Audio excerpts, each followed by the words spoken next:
UMR-nya itu ngasih feedback ke kita. Mas, ini UMR-nya bilang bahwa itu 30% tadi itu bukan objek pajak. Nah, maksudnya itu kalau manufaktur obat sangat tidak mungkin bukan objek pajak. Tapi kalau mungkin dari non PKP sih ada sedikit kemungkinan ya. Tapi kalau bukan barang objek pajak itu kan itu tadi. Coba kita minta penjelasan ke WP yang barang-barang non objek pajak itu apa aja. Seperti itu kalau saya ya. Kalau sampai 30-40% dari HPP yang kita masukkan ke dalam harga barang itu sangat tidak mungkin itu bukan barang PKP sih kalau saya. Tapi kalau untuk sekarang non PKP sih mungkin kita sudah agak terbantu ya dengan undang-undang kita yang baru, aturan kita yang baru bahwa semua itu objek PPN, cuman dibebaskan. Artinya harus tetap muncul di faktur jumlah itu seperti itu. Tapi ada masalah nggak sih kalau misalnya itu dibebaskan, misalnya di rumah sakit itu memecahnya gimana? Kalau di rumah sakit itu kan ada tuh ketika dia membuat faktur pajak keluaran misalnya, faktur pajak keluaran untuk pasien di rumah sakit dengan dirawat jalan itu memecahnya gimana Pak? Itu kan nanti jatuhnya ada yang dibebaskan, ada yang objek pajak, tapi barangnya sama. Kira-kira memecahnya itu di mana jatuhnya? Kita bisa mengidentifikasi, oh ini obat yang diserahkan oleh rumah sakit ke pasien rawat jalan. Ini obat atau jasa yang diserahkan oleh wajib pajak ke pasien rawat inap.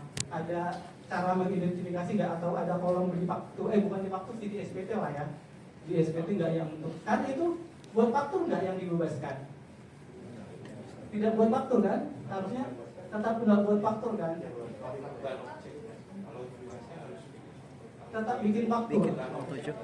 Lebih dari 4,8. Yang misalnya obat jasa medis yang diserahkan oleh si rumah sakit ke pasien itu buat faktur nggak? Oh, rumah sakit sama. Yang rawat inap. Yang kan sekarang itu dibebaskan kan posisinya? Harus faktur. Yang 98 ya.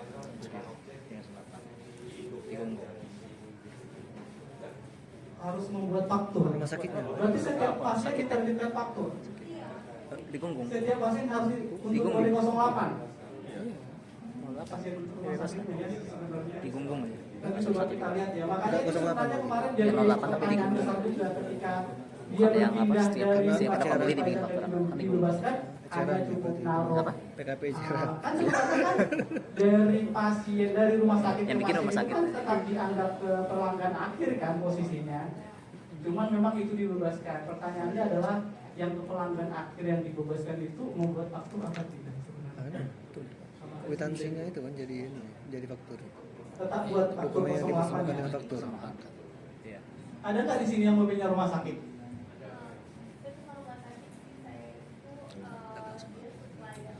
Oh, supplier obat ya. Rumah sakit.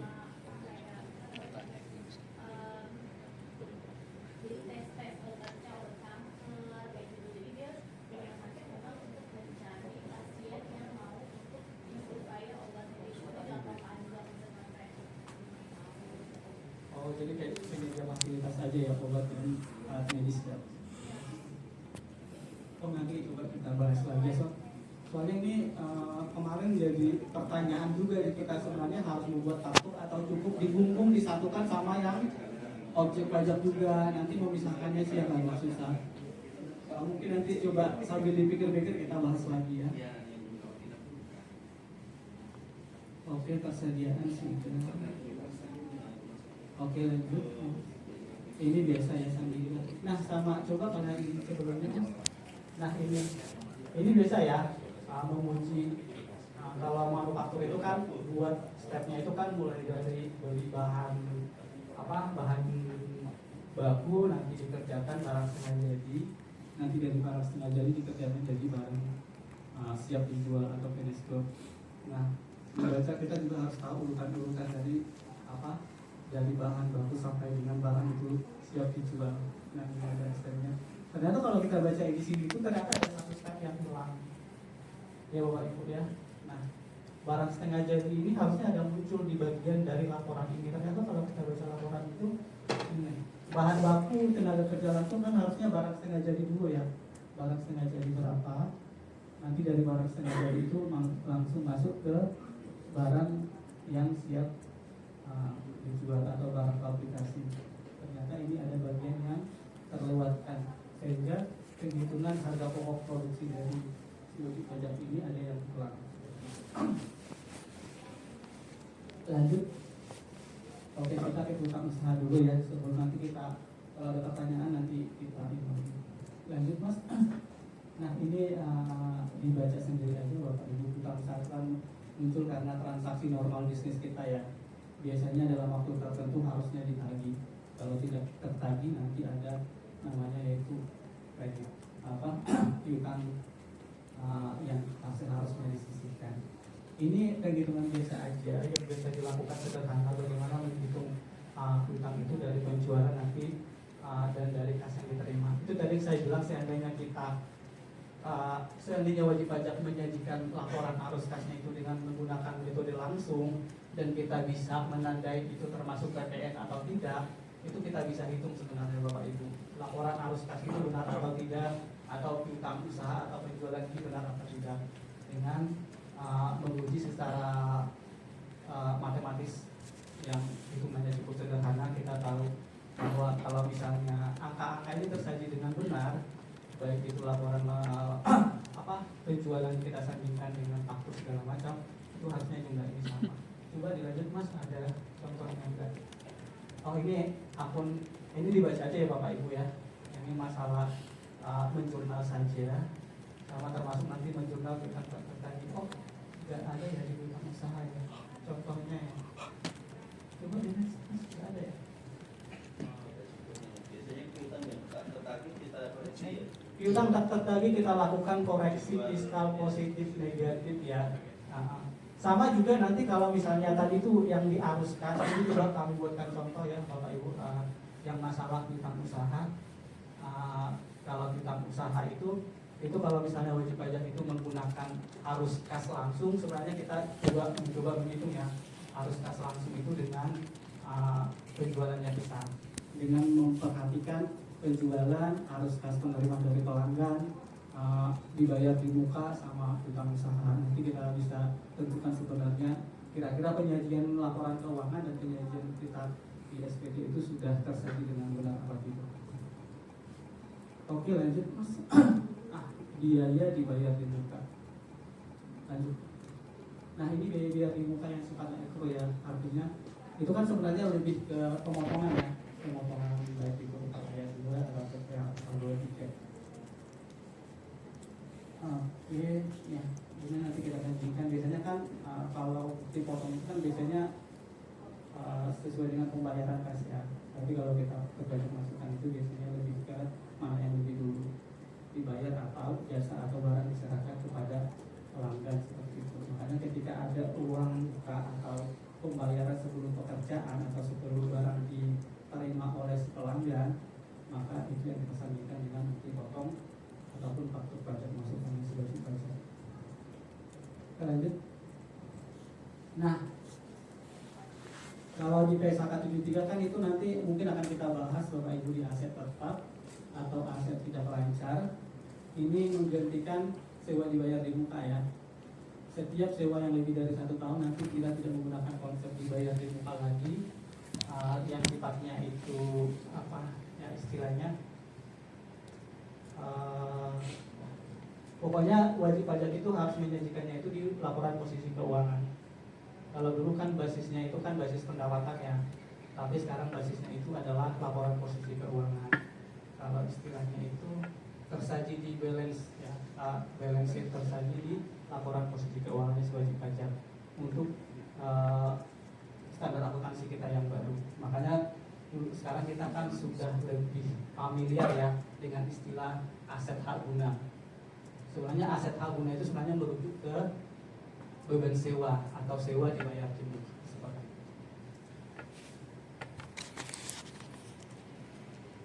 Oh ini nggak ada contohnya ya? Ada yang mau ditanyakan? Ini nggak ada contohnya kebetulan. Kita tinggal nggak ngasih contoh ya sama sekali. Ada nggak Bapak Ibu? Atau kita lanjutkan dulu ya, nanti kalau misalnya ada bertanya atau nanti coba kami lengkapi dengan beberapa contoh yang untuk di WRD muka segala macam. Yang kita mulai ke aset tetap. Ini standar akuntansi Bapak Ibu yang membantu kita untuk memahami sebenarnya penyajian dari aset tetap ataupun aset tidak lancar itu seperti apa. Kebetulan dari sejak 2 tahun yang lalu atau 4 tahun lalu ya, kita sudah mengganti nomor ya, ikut nomornya IRS, cuman kita tambahkan angka 01 atau 2 di depan sehingga nanti angkanya itu 3 digit. Jadi kalau misalnya biaya pinjaman itu P1 23 berarti di IPRS-nya itu dia di IPRS 23 seperti itu ya. Misalnya nilai wajar itu berarti di IPRS-nya itu dia menggunakan angka 1 sebagai penomoran. Oke, lanjut. Nah, ini yang akan kita bahas Bapak Ibu sehubungan dengan aset tetap. Mungkin udah beberapa kali dibahas ya, kita ngulang-ngulang aja sama ya kita berdiskusi. Ada aset tetap, bunga pinjaman, aset biologis, sewa, properti investasi, sama satu lagi nanti kita akan bahas investasi jangka panjang. Oke, lanjut Mas. Lanjut lagi. Kalau aset tetap itu kan sebenarnya aset yang lebih dari 1 tahun yang biasa dipegang oleh wajib pajak atau diperoleh oleh wajib pajak yang tujuannya untuk kegiatan operasional sehari-hari, bukan untuk diperjualbelikan. Pokoknya itu dilakukan untuk kegiatan sehari-hari, baik itu sifatnya produktif maupun yang sifatnya administratif seperti itu. Lanjut. Nah, ini mungkin sudah beberapa kali saat ini dibahas ke Bapak Ibu.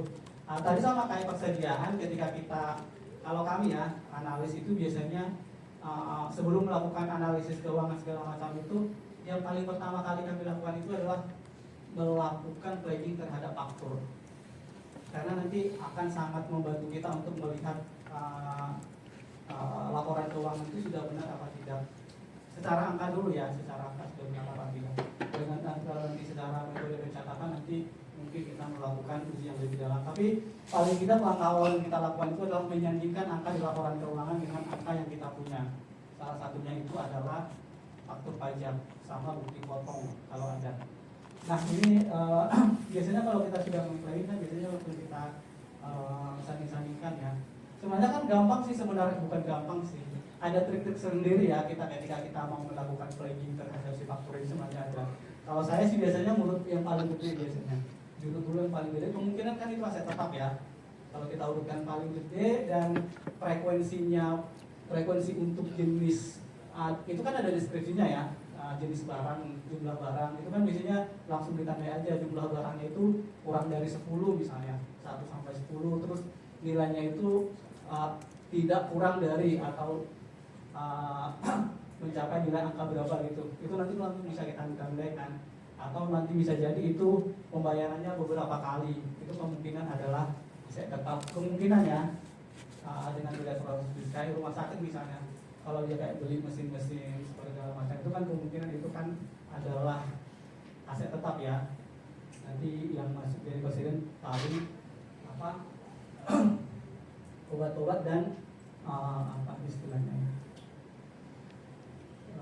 barang-barang kecil lah, barang-barang kecil sehubungan dengan farmasi seperti itu. Jadi cara paling gampang menentukan ini aset tetap atau tidak, kalau saya itu mengurutkan yang paling gede terlebih dahulu, nanti baru kita tandai sebenarnya ini masuk aset tetap.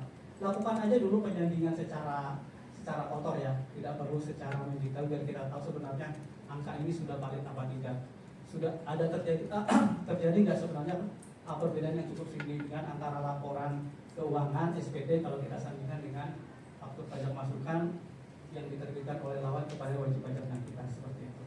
Nanti ada 2 posisi misalnya, ternyata faktur pajaknya lebih besar, ternyata faktur pajaknya lebih kecil, kita sandingkan dengan LK atau SPT. Nah, mungkin ada beberapa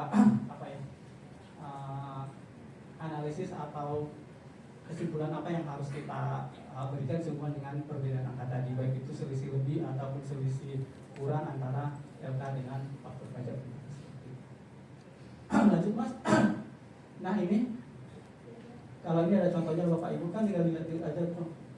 Wajib pajak itu kita lihat di mutasi laporan keuangannya ini misalnya wajib pajak bilang saya itu membeli barang sekitar 2 miliar rupiah. Kemudian kita lihat dulu di SPT tahunan lagi. Itu kan pasti ada mirip ya. LK sama SPT itu pasti mirip lah. Paling nanti yang tidak masuk ke SPT lampiran 1 itu barang mungkin sudah dibeli tapi belum dipasang misalnya. Paling barang-barang itu, yang itu pun paling 1-2, 10% lah itu maksimal. Tapi kalau misalnya yang memungkinkan akan selisih itu ketika kita sandingkan faktur misalnya dengan LK, kita sandingkan faktur dengan lampiran 1 SPT. Ini misalnya contohnya ternyata wajib pajak itu beli alat misalnya 7 miliar ya, hampir 8 miliar rupiah. Ketika kita lihat di LK, ketika kita lihat di lampiran 1A barangnya tidak ada. Memang ini adalah barang kalau kita lihat kan semuanya, kalau ini kan 2 kali ya, berarti kemungkinan dia menyicil ya, supaya sekali uang muka dulu nanti pelunasan seperti itu. Kalau saya membacanya seperti itu di faktur pajak masukan ada 2 row, jumlah barang yang sama, deskripsi sama, berarti ini sebenarnya satu barang yang dicicil. Ada uang muka atau pembayaran cicilan seperti itu. Kalau misalnya lebih dari 2 kali, misalnya dicicilnya berarti lebih dari sekali uang muka dulu cicilan pertama terus lunas seperti itu. Tapi kalau 2 kali mungkin uang muka sama pelunasan. Nah, tinggal kita sandingkan saja. Tinggal kita tanya sebenarnya barang ini posisinya di mana. Nanti mau lanjut mas. Lanjut lagi. Nah, bisa saja sebenarnya barang itu masih dalam posisi uang muka misalnya. Wajib pajak bilang, oh ini masih uang muka belum saya lunasi gitu. Tapi kan sebenarnya kalau kita lihat ini itu sudah jumlah ini kalau kita jumlahkan kan sebenarnya di tahun yang sama ya, si wajib pajak itu sudah membayar sebenarnya.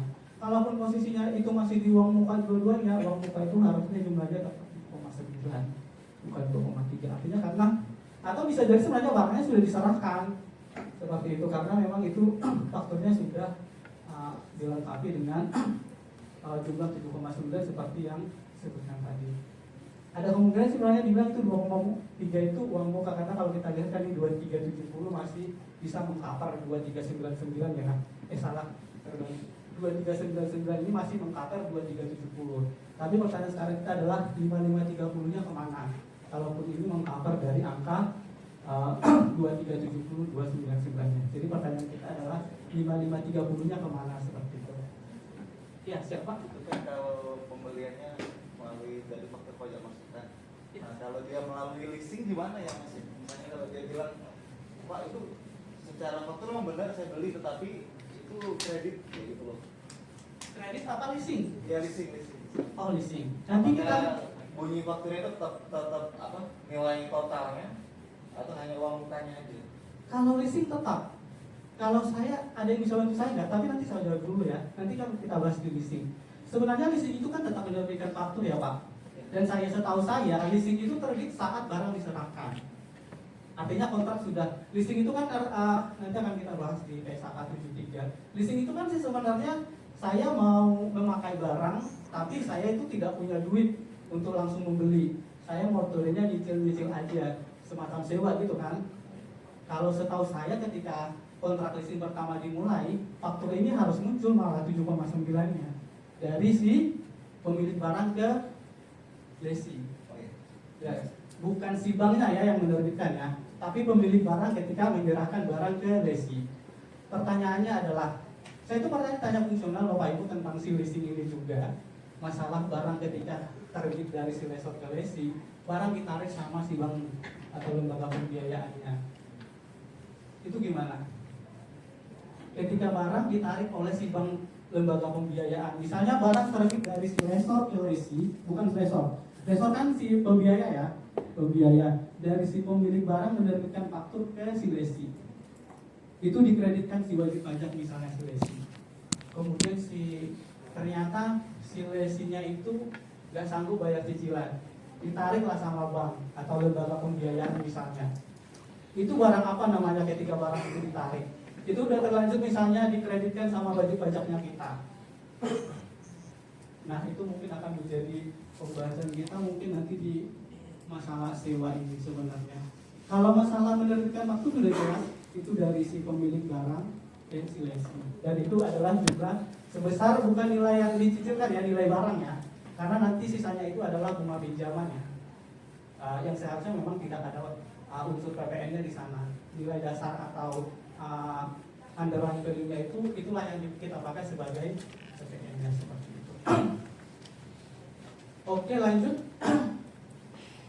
Nah, ketika kita membahas tentang pembelian, kita juga harus paham juga di masalah pinjaman. Ketika pekerjaan dalam memperoleh aset tetap itu melebihi dari satu periode dan itu dibiayai oleh pinjaman, maka PSAK 223 ini juga berlaku di kita. Kita juga sebenarnya PSAK 223 dengan aturan pajak kita juga berlakunya sama. Artinya apa? Si wajib pajak hanya bisa membebankan biaya perolehan aset itu sampai dengan barang itu bisa dipakai. Kalau di aset itu juga sama kan sebenarnya, biarpun aset tetap itu adalah aset tetap yang tidak dikerjakan lebih dari satu periode, atau aset tetap itu bukan istilahnya apa ya, kualifikasian, tapi sekalipun itu aset itu bukan aset kualifikasian, kita selalu sebutkan bahwa seluruh biaya yang dikeluarkan untuk mendapatkan aset tetap itu harus dimasukkan ke dalam jumlah aset tetap sampai aset tetapnya itu benar-benar bisa dipakai. Termasuk ini, ketika wajib pajak bilang, oh saya membangun atau segala macam memperoleh aset tetap, misalnya merakit mesin segala macam buat pabrik, ternyata itu melebihi dari 1 tahun, dan untuk membiayai kegiatan tadi, pembentukan aset tetap tadi, saya itu memperoleh dana pinjaman sesuai dengan PSAK 223, maka biaya pinjaman itu harus dikapitalisasi sampai aset itu siap digunakan. Nah, sama di kita juga menggunakan konsep yang sama, sampai dengan aset itu siap digunakan, kapitalisasi biaya pinjaman itu berlaku juga. Lanjut Mas. Nah, kalau misalnya di accounting itu kan sebenarnya ada 2 ya konsepnya. Sebenarnya wajib pajak itu meminjam untuk membangun aset, atau sebenarnya wajib pajak itu sebenarnya tujuannya bukan untuk membangun aset meminjamnya, tapi untuk kegiatan sehari-hari, untuk apapun itu, baik itu yang sifatnya operasional maupun sifatnya itu adalah investasi. Makanya biaya pinjaman itu nanti akan dibagi 2 Bapak Ibu dan teman-teman sekalian. Lanjut Mas. Nah, makanya ada yang namanya pinjaman spesifik dan pinjaman umum. Pinjaman spesifik seperti yang saya sebutkan tadi, artinya si wajib pajak itu minjam memang tujuannya untuk membeli aset kualifikasian tadi. Aset kualifikasian itu artinya aset yang akan diperoleh itu dalam memperoleh itu melebihi jangka 1 periode laporan. Artinya melewati 1 tahun. Ketika melewati 1 tahun aset kualifikasian dan ia itu mendapatkan dana lewat pinjaman dan pinjaman itu berbunga, maka bunga itu tidak boleh dibebankan pada laporan laba rugi. Harus dikapitalisasi menjadi aset kualifikasi yang seperti itu. Untuk pinjaman spesifik, seluruh biaya pinjaman itu harus dikapitalisasi. Seluruhnya. Nanti dikurangi dengan penghasilan yang muncul akibat dari pinjaman ini. Misalnya, ternyata wajib pajak itu mendepositokan sebagian pinjaman. Bunga deposito itu boleh tidak masuk laba rugi, tapi mengurang bagian dari angka kapitalisasi. Seperti itu. Untuk yang spesifik ya. Tapi yang untuk pinjaman umum itu hanya dipakai sebagian besar saja, bukan sebagian besar. Hanya sebagian yang dipakai untuk membeli aset saja. Dan itu pun menggunakan rata-rata tertimbang bunga. Ketika si wajib pajak itu nanti punya pinjaman lebih dari 1, dan itu ternyata dari berbagai bank dengan variasi bunga pinjaman, maka yang kita pakai itu adalah rata-rata tertimbang dari pinjaman itu dikalikan dengan saldo, dikalikan dengan waktu pelaksanaan dari perolehan aset tadi. Makanya kita menggunakan rata-rata tertimbang baik itu periode maupun bunga pinjamannya untuk menghitung kapitalisasi untuk yang pinjaman yang sifatnya general seperti itu.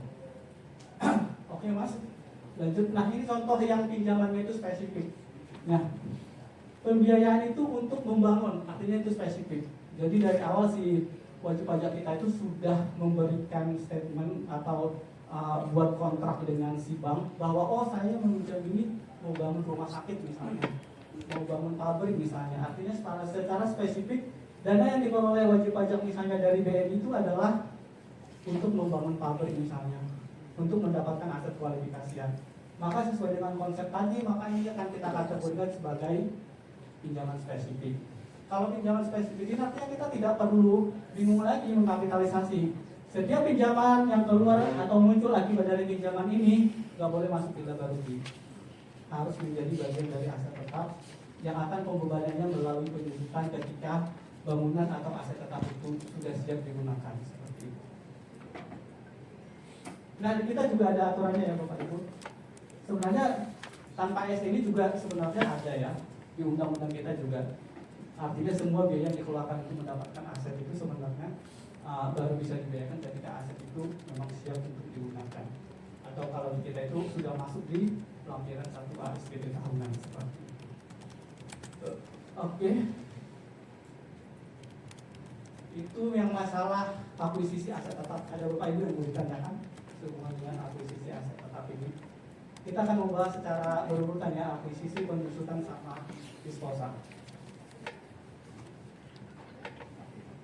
Oke, sebelum siap, silakan Mas. Terkait yang kapitalisasi dan pinjaman ini, kan kalau kita biasanya kan menganalisa sudah beberapa tahun lewat Pak ya. Nah, kita baru ketemu misalnya di tahun ini, berarti nanti kita atas gaya itu kita koreksi Pak. Atas gaya yang sudah lewat ini. Anggaplah dia membangun membiayakannya di 2023. Nah, kita kan baru periksa di 2025 ini. Nah, atas biaya yang sudah terlanjur dibiayakan itu bisa dia kapitalisasikan kan berarti dia biayakan bunganya kan. Nah, itu apakah kita koreksi atau bagaimana? Kalau lewat harusnya enggak ya Bapak Ibu ya, kecuali kita melakukan pengujian di tahun yang bersangkutan ya kalau saya sendiri ya. Kecuali kita mau menguji di, sebenarnya kan ini ya sama kayak yang lain juga ya. Artinya kita harus ikut aturan tahun juga ya kalau saya ya. Tapi nanti mungkin teman-teman bisa membantu saya. Kalau ternyata seharusnya dikapitalisasi di tahun 2023 dan kita ternyata menguji di tahun 2025 ya itu sama kayak prinsip maksudnya ya kita harus bagi aja di tahun yang bersangkutan ya sesuai dengan urutan waktunya. Kalau saya sih kalau memang seharusnya dilakukan kapitalisasi di 2023 ya kita mengujinya di 2023 seperti itu kalau saya ya. Kalau yang sudah terlanjur dibebankan dan kita sudah tidak menguji atau sudah lewat waktu ya mau tidak mau ya udah lewat yang sudah terlanjur dibebankan ya sudah dibebankan gitu. Ini kan untuk kondisi di mana kita menemukan di tahun yang bersangkutan seharusnya dikapitalisasi ternyata wajib pajak membebankan, maka itu kita harusnya melakukan reklasifikasi tadi laporan rutin harusnya masuknya di posisi keuangan seperti itu. Tapi kalau tahun-tahun yang lalu yang sudah terlanjur masuk di beban dan kita tidak melakukan pengujian ya saya pikir ya itu kita ikut saja gitu. Kecuali di tahun yang kita uji itu yang memang seharusnya dikapitalisasi kita dikapitalisasi seperti itu. Oke, silakan Mas. Sorry Mas, saya ada wajib pajak pengembangan aplikasi.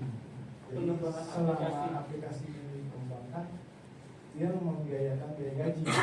Sebenarnya kan untuk proses pengembangan si aplikasi itu ya, maksudnya kapitalisasi atau di baru di selama development itu.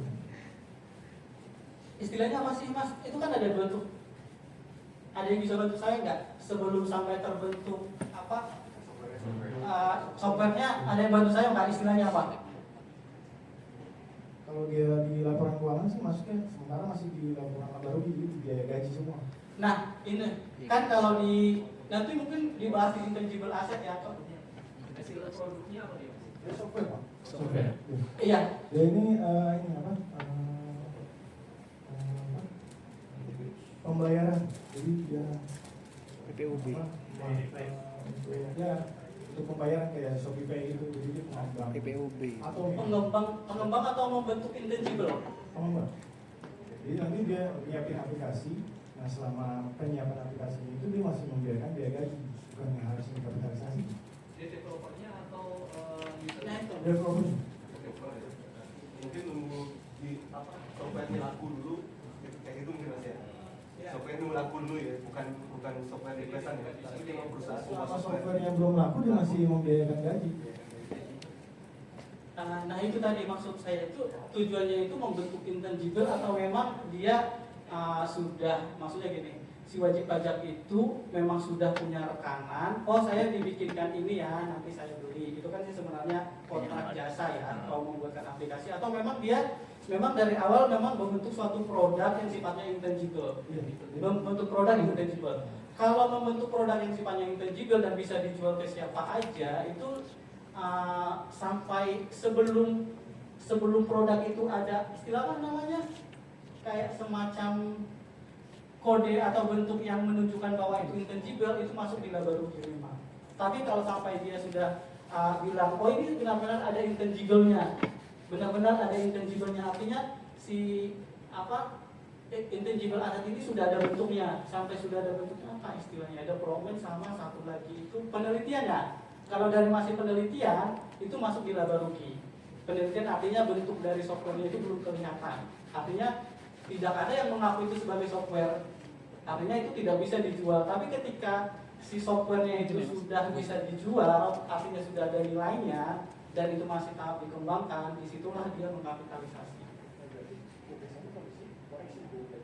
Ya itu tadi, kalau misalnya itu tadi yang saya bilang, dia itu memang tujuannya membentuk si intangible, dan intangible itu sudah ada bentuknya, harusnya dikapitalisasi. Kalau masih tahap meneliti, kalau nanti itu kita pelajari di phase berapa ya, lupa, nggak ada pula di kan. Sampai kapan sih sebenarnya itu masuk ke dalam laba rugi, sampai mana masuk di bagian yang si, dan di kita juga diaturannya sepertinya sama ya. Kalau misalnya memang intangible yang memang belum ada, yang masuk di laba rugi. Tapi kalau misalnya bentuk dari softwarenya itu sudah kelihatan dan itu tahap mengembangkan, namanya development ya, satu penelitian ya, penelitian sama itu sudah masuk di tahap pengembangan, itu harusnya masuknya di kapitalisasi semua biaya yang dikeluarkan sampai. Tapi kalau mungkin kalau misalnya itu software bukan buat membentuk intangible, tapi sudah itu ada rekanan kita ya seharusnya bisa masuk laba rugi ya, sampai nanti si barangnya berpindah. Makanya nanti kita lihat dulu posisinya dia itu sebagai apa sebenarnya ya. Pengembang software yang memang software itu ada intangible sih, ya boleh dikatakan posisi kapitalisasi sama kayak membentuk aset tetap juga. Atau ada yang mau kasih pendapat gimana?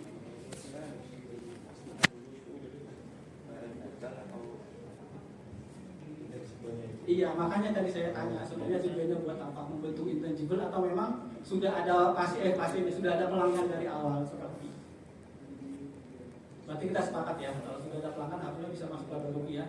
Menurut saya bisa, karena yang ketersediaan juga Ya, seperti yang taruh di barat untuk KPP. ya KPP bahan baku dan bahan gizi. Kalau itu orang mungkin kita udah beli antivirus selama itu kan jadi aset. Nah itu kan tidak kita jual belikan lagi, mungkin harus kapitalisasi. Kalau barang dagang ya bisa. Iya, berarti nanti dilihat kalau saya dilihat nanti proses diskusinya ya Pak. Maksudnya memang dia rekanan orang untuk membentuk atau memang dia kerjanya itu memang membentuk intangible tadi. Seperti itu ya, nanti coba dipastikan saja. Biar nanti kita tahu sebenarnya itu menjadi kekayaan intelektual tersendiri atau tidak. Ada lagi Bapak Ibu yang mau ditanyakan?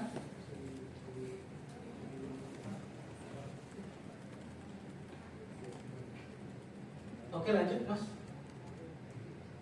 Kita di penyusutan. Oke, di penyusutan. Kalau penyusutan sih mungkin teman-teman sudah terbiasa ya menyusutan. Ada umurnya sendiri di kita, ada umur sendiri di kalau secara komersial, makanya kita selalu ada namanya penyesuaian fiskal positif menjadi yang sehubungan dengan si penyusutan ini seperti itu.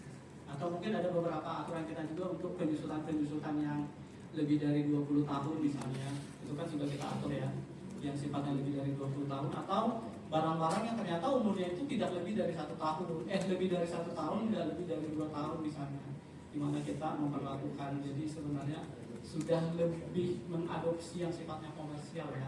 Kalau ternyata nanti ada, terutama aset-aset yang aset biologis ya, yang umurnya mungkin cuma 18 bulan, 15 bulan, atau 20 bulan misalnya, kita memperlakukan si barang itu di mana sebenarnya.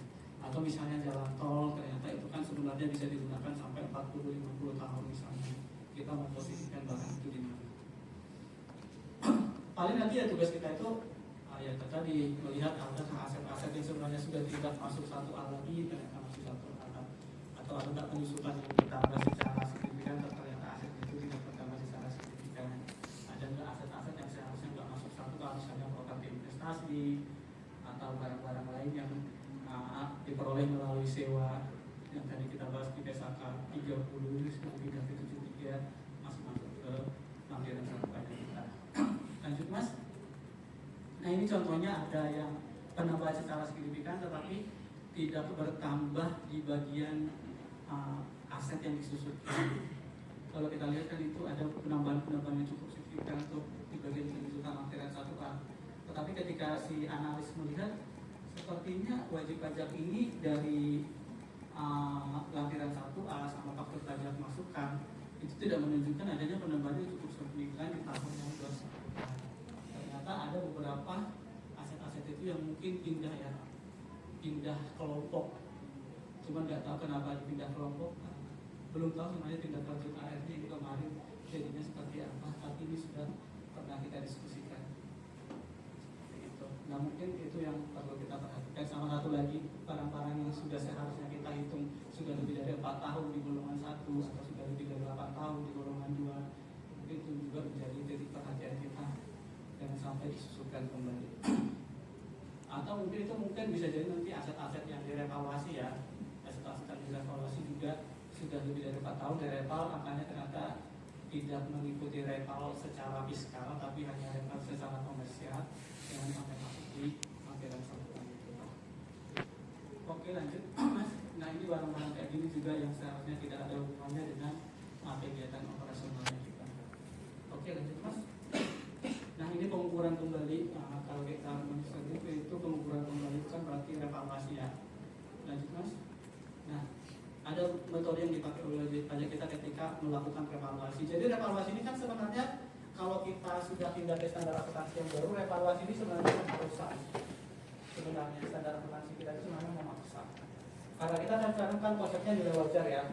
Walaupun sebenarnya itu bisa direval oleh internalnya entitas ataupun direval oleh yang independen yang punya kemampuan dalam melakukan penilaian suatu objek seperti itu.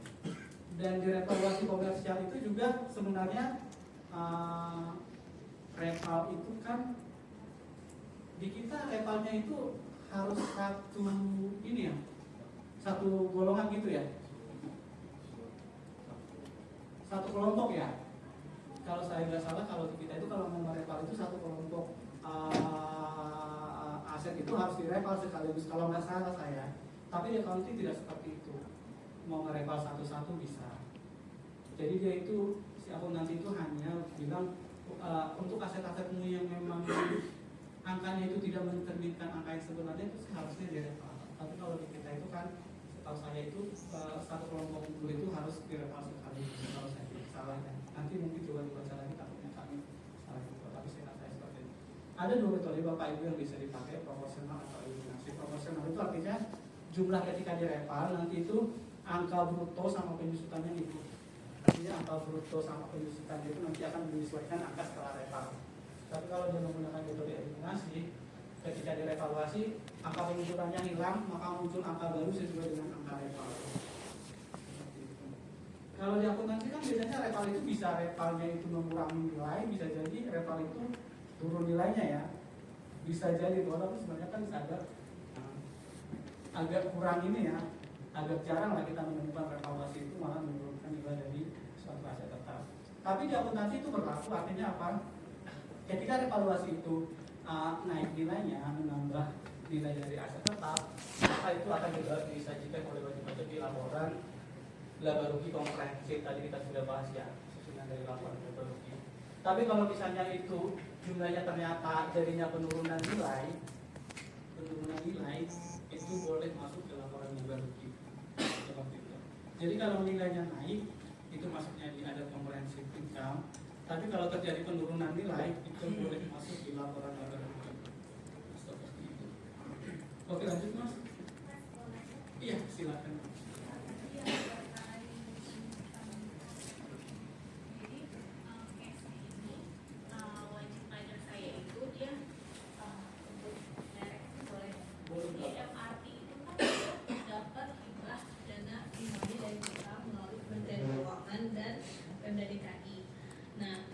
Deponya ini, yang depo di Lebak Bulus itu kan nilai kisaran asetnya itu 30 triliun untuk masa bunga sekitar 50 tahun.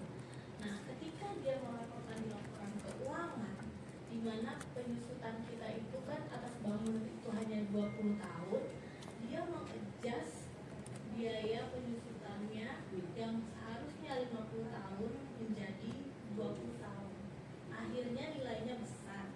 Nah, kalau menurut konsep saya itu penyusutan itu kan adalah boleh kita bebankan apabila kita membeli aset tersebut. Sedangkan kalau menurut konsepnya si MRT ini, dia kan mendapat hibah, itu dia kan tidak mengeluarkan apa-apa untuk membeli, dan setiap tahun dia membebankan penyusutan itu di laporan keuangannya, sehingga hingga saat ini kita itu tidak dapat melakukan perhitungan PPh badan, karena kan dari asetnya aja sudah menggelembung sedemikian rupa sehingga PPh-nya rugi, dan ruginya terus kan akan dibawa terus ya sampai diakumulasi. Nah, sementara sebagai AR kan kita kan nggak bisa mengambil wajib pajak yang kalau sudah masuk kantor pemerintahan, karena posisi dia selalu rugi dan dia selalu masuk kantor pemeriksaan, sehingga kita pun nggak bisa nggak bisa untuk lebih menggali potensinya dia. Jadi selama ini saya selalu ngerevaluasi beberapa aset sewanya, dan itu masuk di PPN jatuhnya kan, tipnya di tahun berjalan. Yang menjadi concern saya, apakah tim pemeriksa maksudnya itu selama ini ya lolos aja gitu. Apakah memang konsepnya di DJP, apakah mungkin saya pemahaman saya kurang nih terkait apa sih aset yang boleh disisipkan, apakah itu yang nyata-nyata dibeli oleh wajib pajak bersangkutan, dan kalau misalnya case-nya ini adalah hibah seperti MRT, itu treatmentnya tuh seperti apa gitu. Jadi kita bisa, tadi kan saya tertrigger dengan kata-kata yang boleh disisipkan hanya yang berhubungan dengan usaha dan dilakukan pembelian atas aset tersebut. Terima kasih. Oke, terima. Ada yang bisa bantu jawab saya nggak? Karena takut saya jawab ya. Kalau dari konsep sih benar, Bu. Artinya dia itu tidak mengeluarkan duit ya. Sama yang kedua itu sebenarnya dia bisa di 50 tahun karena aturan kita yang baru kan sebenarnya tidak perlu 20 tahun lagi ya, menyesuaikan dengan umur manfaat. Tapi kalau bisa disusutkan secara komersial saya kurang tahu, nanti takutnya kita ada fasilitas pemerintah untuk ruang publik seperti itu. Takutnya ya kalau misalnya tidak ada fasilitas itu ya harusnya memang dia tidak bisa membebankan karena dia tidak ada biaya sama sekali. Tapi kan kita harus lihat ada nggak sih sebenarnya fasilitas pemerintah. Kan kita sebenarnya kadang ada fasilitas pemerintah itu yang kita tidak familiar gitu kan Bapak Ibu. Tapi sekali lagi kami tidak bisa menjawab untuk saat ini ya. Tapi kalau untuk secara umum harusnya sih memang kalau tidak ada biaya tidak bisa dibebankan. Tapi kan untuk beberapa case tertentu pemerintah kan selalu punya fasilitas tertentu ya. Nanti coba kami cari untuk yang ruang publik yang seperti MRT itu sebenarnya ada fasilitas pemerintah, nggak artinya barang yang datangnya dari hibah, baik itu hibah pemerintah ataupun hibah yang dari luar negeri sebenarnya bisa disebutkan atau tidak gitu. Karena kan kami itu belum tahu ya. Atau ada nggak teman-teman yang bisa bantu kami tentang fasilitas untuk yang hibah? Izin Pak, menambahkan sedikit aja Pak. Jadi pada dasarnya kami setuju dengan Pak Utar tadi. Cuman ini adalah salah satu trigger kan di awal tadi Bapak menjelaskan bahwa salah satu analisa kita adalah mencocokkan data yang kita punya berupa faktur pajak dibandingkan dengan laporan keuangan wajib pajak. Salah satunya adalah faktur pajak masukan tadi kita matching dengan aset yang wajib pajak. Nah mungkin menambahkan, jadi dalam pasal 11 Undang-Undang PPh tentang penjusutan itu sebenarnya merupakan secara nyata aset wajib pajak. Jadi mungkin bisa ditambahkan selain dari faktur pajak masukan, kita juga membaca mengenai akte pendirian. Apakah di situ ada komponen modal disetorkan, apakah ada komponen imbreng dalam bentuk aktiva yang dijelasin sama Mbaknya tadi, apakah dari KI tadi dalam rangka membuat NPWP atau perusahaan atau joint operation tadi apakah di situ di state di situ. Kalau memang ada dan sudah ada di dalam pendirian, saya rasa masih bisa diakui. Terima kasih. Bisa Ya, izin diskusi ya. Kalau boleh, jadi memang katanya kan ini kalau kita bisa pilih menjadi dua sisi ya. Pertama ya ada terkait dengan perolehan asetnya. Kemudian yang kedua adalah terkait dengan apakah berhubungan langsung dengan kegiatan operasional yang belum gitu. Kalau boleh saya ingin konfirmasi yang terkait dengan tadi yang dilakukan RFA untuk PPN itu kegiatannya apa boleh tahu? Jadi MRT itu kan dia bikin kanal ke beberapa company, yang contohnya tuh di Indo Barat gitu ya. Dan itu dilakukan nggak cuma satu ya, maksudnya sektor yang lain seperti di US. Nah, itu kan jatuhnya itu dia nggak hanya sewa aja, tapi dia jangka panjang, terus dia bangun dan dia konsep, setelah itu dia bikin tenan atau dan seperti itu. Jadi yang itu yang direkomendasi sebenarnya kolaborasi sebenarnya sama tim penilaian, dan mereka dilarang tuh mengakui aja gitu. Oke, nanti kita pakai apa namanya penilai eksternal apa sih namanya yang ya. Voice. Nah mereka itu dan mereka ngakuin dan kita mau bayar gitu. Nah maksud saya tuh berarti kan mereka tuh sebenarnya punya kayaknya tinggi gitu, tapi kenapa selalu rugi gitu, dan komponen ruginya terbesar itu kalau misalnya secara maksudnya kayak streaming dari laporan keuangan itu dari biaya. Iya, sama kan sama kayak jalan tol juga ya. Jalan tol juga kan sama konsepnya itu. Nah, kalau ya itu tadi, kalau misalnya memaksa ke 50 sih mungkin kan kita masih bisa ya. Kita sudah punya aturan membuka ruang, artinya tidak harus 20 tahun. Kita kan sudah membuka sih, tapi kalau misalnya itu tadi, ya itu tadi yang si fasilitas itu yang ya itu tadi yang tadi sudah dijelaskan sama si Mas itu. Nah, Jangan-jangan di bawah pemerintah itu. bukan kan dia udah apa misalnya udah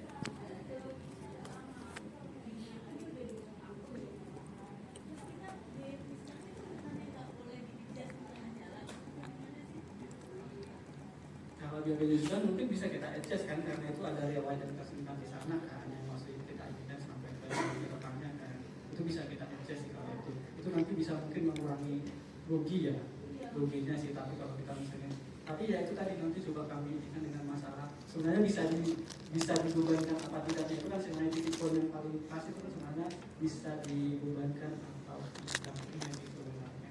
Tapi kan kalau misalnya nanti itu jadinya final ya. Sudah pernah keluar SKP? Oh belum, jadi masih dalam buka ya?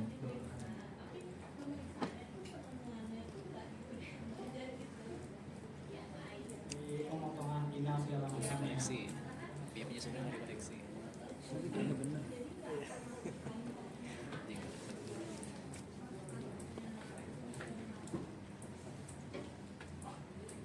Ya, paling nanti mungkin coba kami nanti takut disalah dijawab ya, yang untuk ada yang fasilitas umum ini kan memang kita anggap pasti selalu ada aturan sendiri yang ini. Tapi kalau untuk yang masalah, tapi kan kalau tenan-tenan itu mereka membayar sendiri ya Mbak ya. Ya maksudnya membangun sendiri di luar dari fasilitas hibah kan jatuhnya. Oh berarti Boleh susut kan? Nah ini lagi dibahas nih. Atau boleh apa enggak gitu. oh jadinya kayak intangible ya. Menurut gue Nah, kalau nggak tahu juga ya. Cuma kalau boleh sudut kan yang diuntungkan WP-nya sih emang. iya, dapat cuma-cuma. Iya cuma-cuma terus ada nambah biaya bagi dia. Dia dapat aset terus dia nambahin biaya di kasirnya dia. Oh, Stasiun kayak stasiun di terus harganya dari mana? Apa? Harganya dapat dari mana? tadi kan itu nanti Ada ngomong evaluasi gitu. appraisal. Kan itu bukan Ya appraisal gitu. kan dia dibilang 23. Atau hibah sekian langsung terima aja namanya sekian. Ya maksudnya itu pertama pemilu. Ya mestinya appraisal nih penilaian ulang. Oh berarti kan jatuhnya PJ. diterima karena itu ulang kembali. Oh Pasal seperti itu. 11. Sama sewa teman jatuhnya.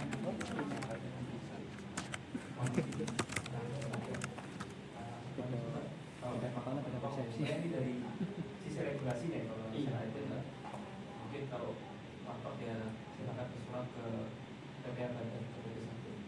Ya nanti Silakan dari sini. kayak gitu itu mungkin bersurat atau nanti bisa kita konsultasikan lagi. Oke, lanjut lagi. Kok ada yang bertanya aja, silakan Bu. Ini kasusnya sama ya kayak penyusutan jadi pabrik itu berdiri 2021 itu saat laporan keuangan sebulan 2022 itu tidak ada aset berupa mobil dan mesin, mobil dan mesin gitu ya.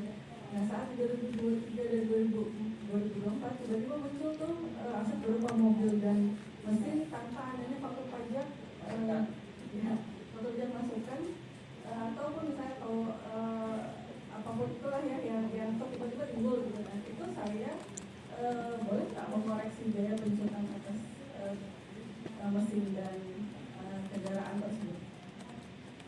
Boleh saja sih kalau saya Bu. Tapi itu atas nama dia perkalitannya atas nama. Nggak, belum sih, ini masuk ke semester ini dan Kalau saya sih lebih ke kita melihat dari sisi ininya aja sih Bu ya. Itu sisi formal yang benar-benar atau tidak. Kalau saya ya, nanti mungkin teman-teman bisa dibahas.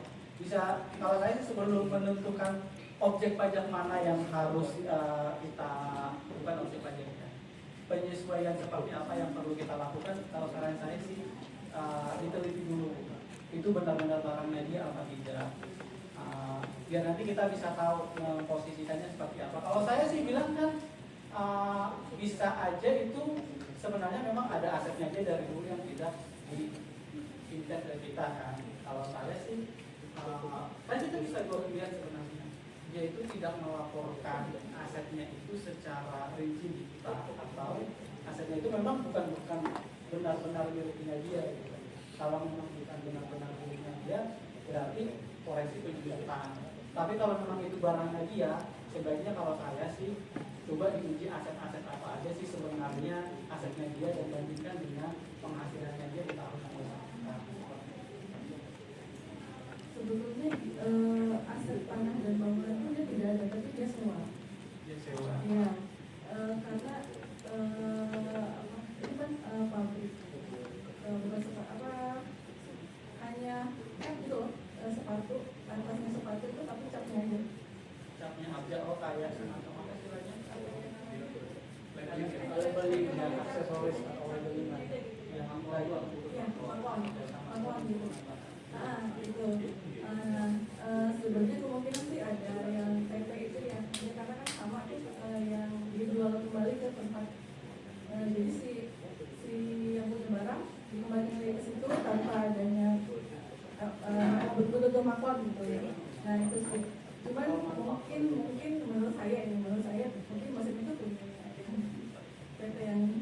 Oh ya, kalau kondisinya seperti itu ya kita tidak boleh menyusupkan gitu loh. Jadi nanti yang modelnya sewa kan jatuhnya kalau kayak gitu kan. Harusnya, tapi memang di faktur pajak masukannya tidak ada. Nah itu tadi kalau saya sih ya mungkin teman-teman bisa membentuk juga. Kita tahu dulu posisi barang itu apa. Oh itu barang orang lain apa? Gitu. Kalau itu memang barang orang lain ya yang disusupkan ikut metode sewa saja atau tidak. Atau memang itu barangnya dia, kita nggak tahu di tahun berapa, coba aja selisih harta yang disajikan dengan harta sekarang sesuaikan dengan penghasilan, bisa kita hitung penghasilannya kan mungkin tidak sebanyak itu ya kayak biasa lah pengakuan harta yang belum tersajikan, atau misalnya memang kita nggak tahu barang itu punya siapa ya, atau mungkin nanti kita tadi bolehlah itu dikeluarkan dari si satu A tadi kalau saya sih. Tapi ya kalau saya itu yang paling penting kita tahu titik barang itu sebenarnya pemiliknya siapa. Baik itu secara legal ataupun secara status kalau saya Bu ya. Karena kan memang itu baru berdiri 2021. Baru berdiri 2021. Iya, si perusahaan itu baru berdiri. Apalagi baru berdiri 2021 kan ibu bisa langsung daftar faktur 2021 kan. Nggak ada, jadi nggak ada satu. Nggak ada PM yang menunjukkan dia pernah jadi. Itu tiba-tiba muncul aja di 2024 menimbulkan kejutan yang besar sehingga ya tadi namanya jadi rugi gitu.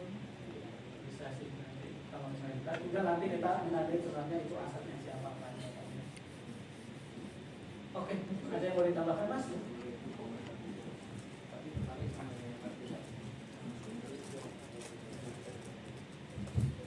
Terkait sama yang MRT tadi saya agak tergelitik gitu. Saya coba cari PNK-nya. Ternyata di PNK 114 tahun 2025 itu ada.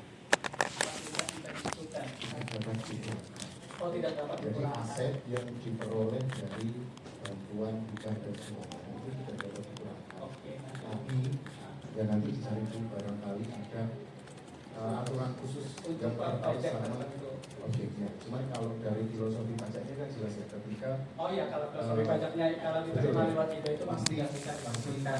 deductible tax Iya, amount-nya benar. clear. Kemudian kalau bunyi PMK-nya juga sudah jelas di PMK 114 2025 itu ada statement yang jelas. Kemudian bagian peralihannya juga jelas. Jadi sebelum berlakunya PMK ini juga tetap tidak boleh. Iya. Itu aja namanya. Ya, kita sepakat dari awal memang barang yang dihibahkan itu tidak bisa disusulkan. Cuma nanti tadi yang ruang publik tadi itu apa memang kita punya aturan pemerintah? Tadi infonya bahkan Ada Bapak Ibu sebelum yang mau 2025 pun ditanyakan atau dipertegas? ketentuan tetap seperti itu. Sebelum kita lanjut. Sebelum 2025 pun ketentuannya tetap seperti itu ya. Saya takutnya dia Berlaku mundur ya. saya takutnya Oke, itu silakan, Pak. yang cewek yang salah Ya. dia bukan hibah tapi penyertaan modal. Oh, penyertaan modal mungkin. Iya. Saya takutnya dia Pastikan dulu statusnya hibah atau penyertaan modal. Oh iya, iya bisa juga sih. masa ya Pemda Hibah cuma-cuma ya. ke BUMD-nya Iya, loh. iya. Ini kan BUMD kan BUMD. Iya. serahkan cuma Cuma-cuma. penyertaan modal. Ya bisa jadi. Iya. Ini bangun sebenarnya termasuk faktur pajak ke CP juga motong jasa konstruksi dan aliran uang memang dari CP. Nah, kemudian aset bangunannya ini yang Ya hibah begitu enak banget. PT ini lah. PT. Cuma-cuma. pajak nih atas PPN-nya dan apakah dia bisa menyusutkan. Nah, sedangkan kan antara CP dengan OP ini kan sebenarnya ya bisa ini. Misal kalau bangunan itu masuk aset OP-nya itu kan nggak biaya sewa apa koreksi ya, itu ada surat edarannya itu harus dikoreksi. Nah ini kan termasuk strategi BP juga, yang bangun itu pakai di atas tanahnya fungsinya oke ya, tapi itu tadi semua legalnya ke CP dari faktur pajak, pemotongannya, kemudian aliran uangnya juga dari CP.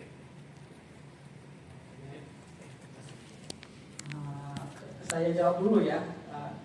Kalau saya sih jelas ya, harusnya itu CP berhak menyusutkan ya, sepanjang itu CP mengeluarkan duit dan itu dilakukan dalam rangka kegiatan usaha. Kalau saya sendiri ya, kalau masalah tanah kan sebenarnya itu barang yang tidak bisa disusutkan juga posisinya ya. Artinya tanah itu kan sebenarnya ya tidak bisa disusutkan. Kalau saya sih itu kan tadi yang kita bilang antara CP sama orang pribadi itu kan memang agak susah kita pisah. Sebenarnya tugas kita itu adalah memastikan bahwa yang dibiayakan di CP itu adalah memang benar-benar barang yang dipakai untuk kegiatan. Jadi kalau misalnya kita sudah bilang, oh itu CP yang mengeluarkan uang dan itu CP menggunakan itu untuk kegiatan operasional, seharusnya sih ya bisa dibebankan kalau saya ya memberikan pendapat.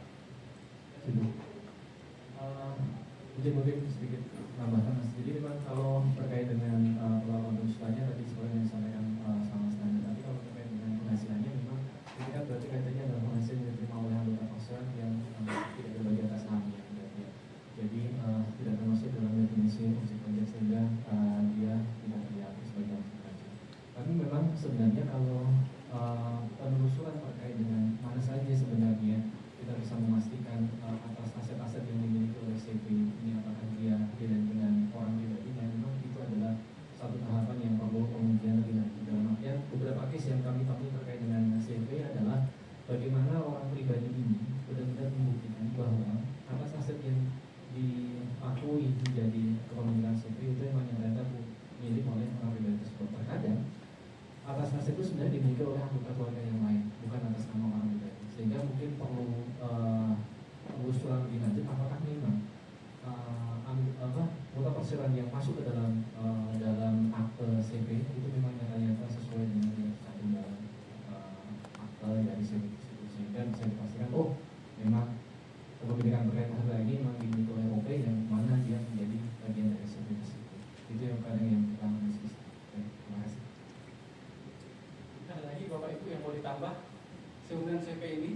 konsep ini agak masalah di kita, masalah penyajian harta ya.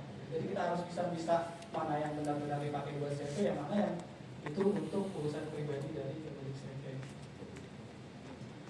Sama satu lagi tadi di penyajian laporan keuangan tadi, itu jadinya penyajian secara ganda. Lanjut. Nah ini sudah ada. Jadi sebenarnya kan wajib pajak itu melakukan evaluasi itu kan sebenarnya ada tujuannya, baik itu tujuan secara komersial atau fiskal. Kalau misalnya kita sudah punya aturan bahwa boleh dilakukan evaluasi atau penilaian kembali, tapi nanti kalau misalnya untuk urusan yang fiskal makanya nanti akan dikasih PPh minus 10%. Kalau dulu tahun 2000 berapa itu kita ngasih 3-4-5% ya. Tahun berapa itu dulu kita pas butuh duit banget itu tuh kecil banget. Tapi sebenarnya di bawah angka yang dipakai itu adalah 10% seperti itu. Oke lanjut.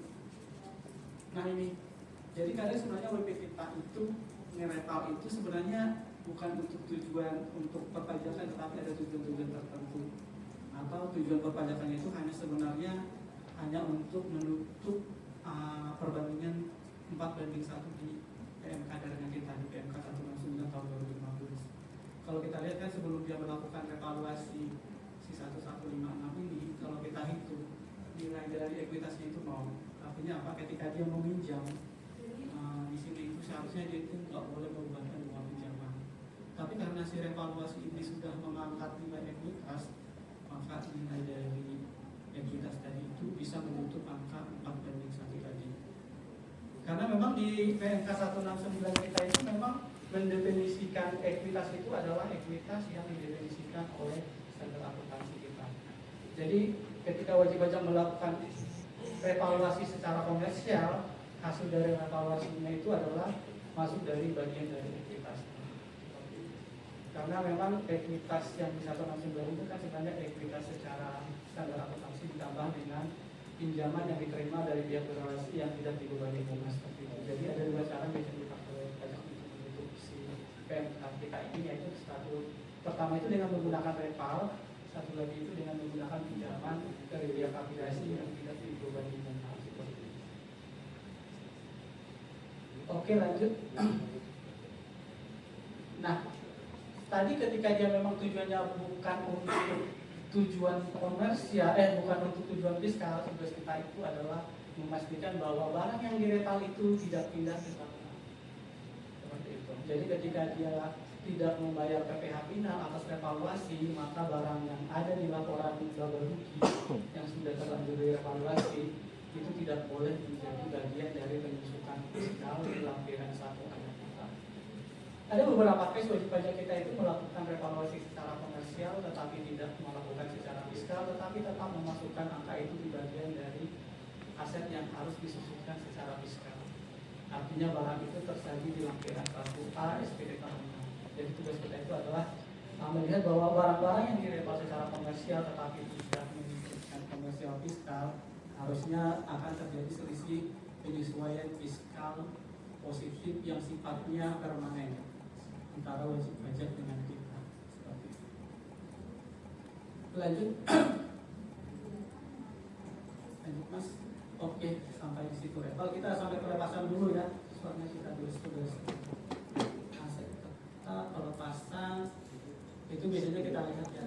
Biasanya kita ngecek si pelepasan ini kalau kita baca laporan keuangan kan kita bisa lihat dengan mungkin melihat di laporan laba rugi ada tuh di bagian dari penghasilan dan lain-lain misalnya. Kalau wajib pajak itu tidak, kalau mendetail ya, maksudnya tidak menyatukan penghasilan ataupun biaya di bagian penghasilan lainnya. Atau di arus kas di bagian investasi misalnya, penerimaan kas, pelepasan aset tetap biasanya itu tadi biasanya harus terpisah. Itu jumlah kotor yang dibayarkan oleh wajib pajak. Nanti itu kita sandingkan dengan faktur pajaknya kita. Biasanya kan kalau aset tetap itu kan posisinya 16G ya, maksudnya pada faktornya beda. Sandingkan ini sebenarnya kalau ada arus kas di laporan laba rugi tinggal disandingkan aja sebenarnya arus kas penerimaan kas pelepasan aset tetap kita sandingkan dengan faktur pajak 16G itu harusnya jumlahnya sama. Karena kalau di arus kas itu kan jumlahnya bruto ya, ataupun bruto itu dikurangi dengan biaya-biaya yang sifatnya administrasi. administratif, jadi jumlahnya itu sebenarnya tidak terlalu besar. Oke, lanjut. Nah, kalau ini cuma contoh doang, kita menyanjikan disposal itu kita lihat berapa sih barang-barang yang ini kita sandingkan dengan, kebetulan ini kan sudah ada kodenya sendiri ya, kode USD, kemudian kita sandingkan aja dengan barang yang dispos di laporan. Biasanya ada di catatan ya, biasanya bisa satu yang tanda, kemudian segala macam kita sandingkan saja. Kemudian lanjut terus. Nah, ini juga sama, tinggal disandingkan. Paling nanti tugas kita itu sebenarnya apa ya, PR kita itu adalah menghitung, kalau yang disajikan itu kan sebenarnya penghasilan secara komersial ya, artinya itu adalah menghitung nilai yang diperoleh oleh wajib pajak dikurangi dengan nilai sisa buku secara komersial. Sedangkan yang harus kita hitung adalah harga barang setelah kita kurangi dengan nilai buku secara fiskal. Seperti itu mungkin PR kita di situ. Tapi kalau untuk tanah dan bangunan kan sebenarnya bentuknya 4 ayat 2 ya. Jadi tinggal disandingkan aja sebenarnya 4 ayat 2, bayaran 4 ayat 2 atas penyerahan aset yang berupa tanah dan atau bangunan. Sama yang kedua, kalau barang-barang kayak gini itu dijual sebenarnya dalam tanda kutip kita sebenarnya, apakah yang dijual ini sebenarnya aset atau bisnis? Pertanyaan kita kan jadi seperti itu. Sebenarnya untuk ruang lingkup yang lebih luas sebenarnya, ketika barang-barang yang dijual itu sudah gabungan dari berbagai macam barang yang kalau kita banding itu sebenarnya itu menunjukkan suatu kegiatan usaha, nah di situ sebenarnya kita harus tahu yang dijual oleh wajib pajak itu sebenarnya aset tetap atau bisnis. Karena nanti kan akan berbeda cara penyajian dan cara penilaiannya ketika kita bilang bahwa oh yang dijual itu aset tetap atau oh yang dijual itu adalah bagian dari bisnis perusahaan, seperti itu. Dari mana kita tahu itu bisnis? Mungkin nanti ya kita belajar ya membedakan antara bisnis dengan aset tetap itu sebenarnya seperti itu. Oke, lanjut. Nah, itu di aset tetap ada yang boleh tanyakan Bapak Ibu. Terima kasih. Di sini pertanyaan terkait untuk mensiasati yang tadi kembali ke rivalnya ya, mensiasati namanya PMK 169 daerah pasar itu tadi salah satunya adalah pinjaman tanpa bunga dari pihak berelasi. Boleh dikasih contohnya seperti apa? Tanpa bunga maksudnya? Iya, benar. Jadi nanti kalau misalnya ini kebetulan nggak ada contohnya ya. Jadi kalau misalnya nanti kita lihat di bagian, kan sebenarnya di PMK 169 kita itu kan disebutkan tuh jelas-jelas disebutkan bahwa rasio utang terhadap modal. Nanti itu kan di si PMK kita itu kan mendefinisikan kategori utang. Utang adalah setiap pinjaman yang mengandung bunga. Mau pinjaman apapun itu bisa dianggap bagian dari utang di bagian dia sepanjang itu berbunga. Maupun itu nanti di utang usaha AR pindah ke NR itu kan biasa tuh setelah melewati jangka waktu penagihan ternyata tidak jadi not receivable gitu kan, atau not payable misalnya yang jatuhnya berbunga. Kalau itu berbunga itu akan menjadi bagian dari si debt atau utang. Kemudian si PMK 169 itu mendefinisikan ekuitas itu apa sih? Ekuitas itu adalah ekuitas yang didefinisikan oleh standar akuntansi yang berlaku ditambah pinjaman yang diperoleh oleh wajib pajak dari pihak berelasi yang tidak dibebani bunga. Jadi nanti kalau misalnya wajib pajak kita itu bilang, oh saya dapat pinjaman dari induk usaha dan itu tidak dibebani bunga, dan itu bisa dipastikan bahwa memang si induk itu menyerahkan dana dan tidak dibebani bunga, maka kita harus menerima bahwa itu adalah bagian dari ekuitas. Dari pemilik modal termasuk entitas berelasi. Pemilik modal induk syariah entitas berelasi itu ya termasuk induk sama sister company atau ya seperti itu tadi. Yang ya pokoknya berelasi yang kita definisikan tadi. Tapi saya kurang tahu berelasi yang didefinisikan pajak atau berelasi yang didefinisikan oleh standar akuntansi kita. Itu kan agak beda tuh. Nanti coba kami pastikan relasi definisinya itu adalah relasi definisi dari definisi pajak. Kita kan relasi itu kan pemilikan 25% ya. Kita tergabung dalam ikatan 25% kepemilikan misalnya. Tapi kalau misalnya relasi yang diinginkan sama si akuntansi kan beda lagi tuh. Seperti apa sih yang dianggap relasi, misalnya kalau kita ikut SHK berapa ya yang dulu ya 15 apa 19 tentang itu kan ada tuh urutan 0 sampai 20, 20 sampai 50, 50 sampai 100. Kalau sudah ada ikatan 20%, itu kan sudah dianggap sebagai associate company ya, entitas asosiasi, itu yang dianggap relasi secara accounting 20% seperti itu, associate company. Tapi kalau misalnya dia nanti 50% tergabung, itu maksudnya dari anak usaha atau sister company. Ada lagi yang mau ditanyakan? Silakan Pak. Evaluasi tadi apakah ada persyaratan dari evaluasi tadi, misal harus habis dulu untuk kelompok 1 bisa harus 4 tahun kan nilai bukunya kan udah habis ya. Apakah baru boleh direvaluasi atau saat masih jalan pun sudah bisa direvaluasi? Seharusnya sih nggak ada persyaratan ya, tapi persyaratan setelah direvaluasinya ada, coba Mas. Persyaratan setelah direpalnya kalau saya tidak salah itu tidak boleh dijual yang seperti itu. Tapi setelah revaluasinya ya. Tapi kalau sebelum revaluasi semua aset harusnya bisa direvaluasi, aset yang sudah disebutkan bilang itu sudah bisa direvaluasi. Tapi ini ada tidak dapat dilakukan. Nah, itu kalau sebenarnya ini kan aktifat ini penilaian kembali ya. Tapi kalau kita nilai dari awal seharusnya tidak ada aturan ini. Sama satu lagi sebenarnya tidak bisa dijual ya. Ada nggak bahasa tidak bisa dilepas?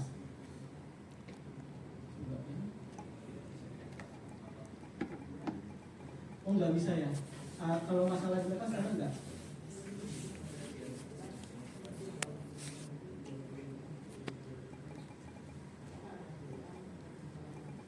Kalau kesetujuan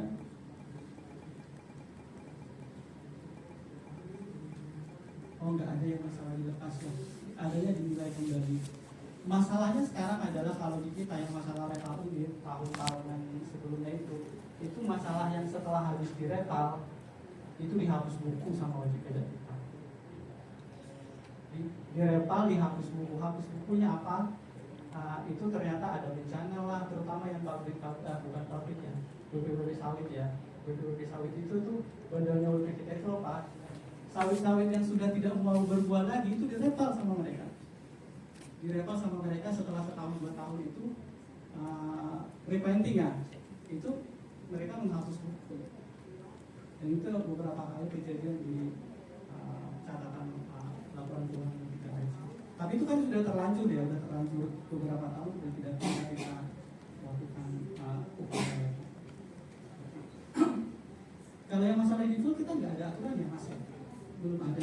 Kalau dijual sih nggak pernah. Tapi kalau dihitung kembali atau direpal sih ada aturannya, sudah direpal untuk aset tertentu harus melakukan tanggal 4 tahun dulu direpal baru bisa ditukar lagi.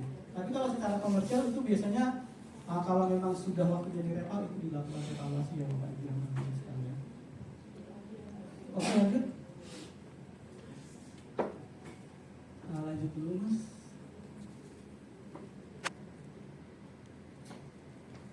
Ini agriculture. Ada nggak di sini yang WP-nya kebun? Biar kita urut lagi.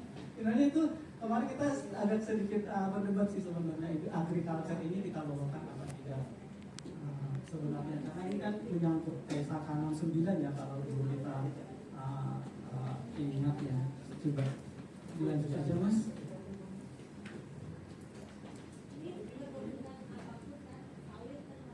Iya, agriculture ada. Oh, iya biasa ya.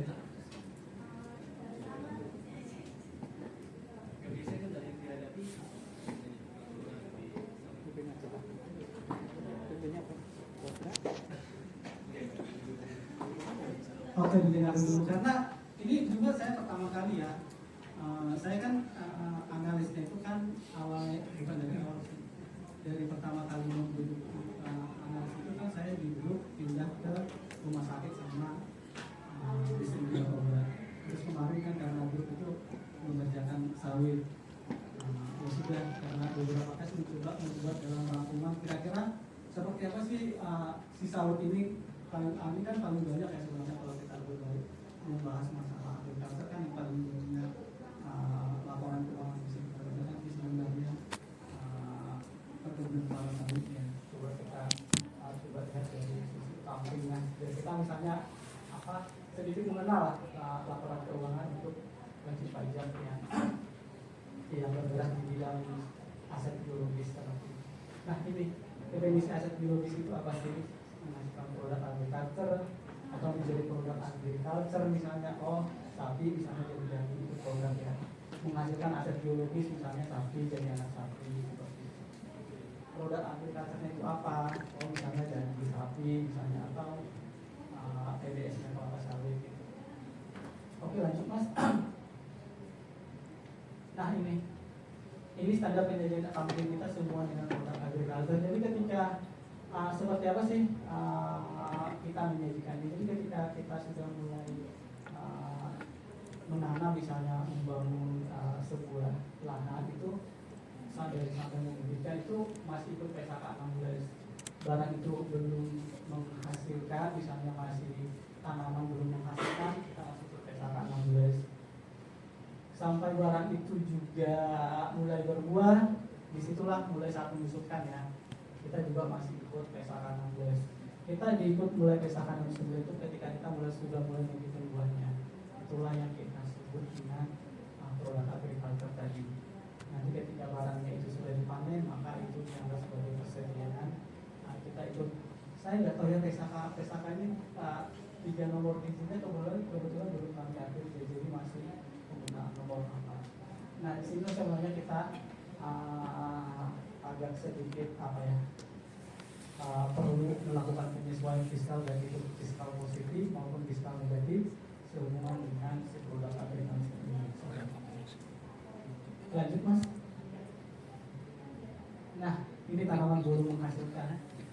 Kalau tanaman belum menghasilkan ini kan sebenarnya concern kita itu kan sebenarnya lebih ke kapitalisasi ya. Jangan sampai biaya-biaya yang dikeluarkan oleh wajib pajak yang seharusnya masuk di kapitalisasi atau menjadi jumlah bagian dari tanaman belum menghasilkan itu masuk ke laporan laba rugi.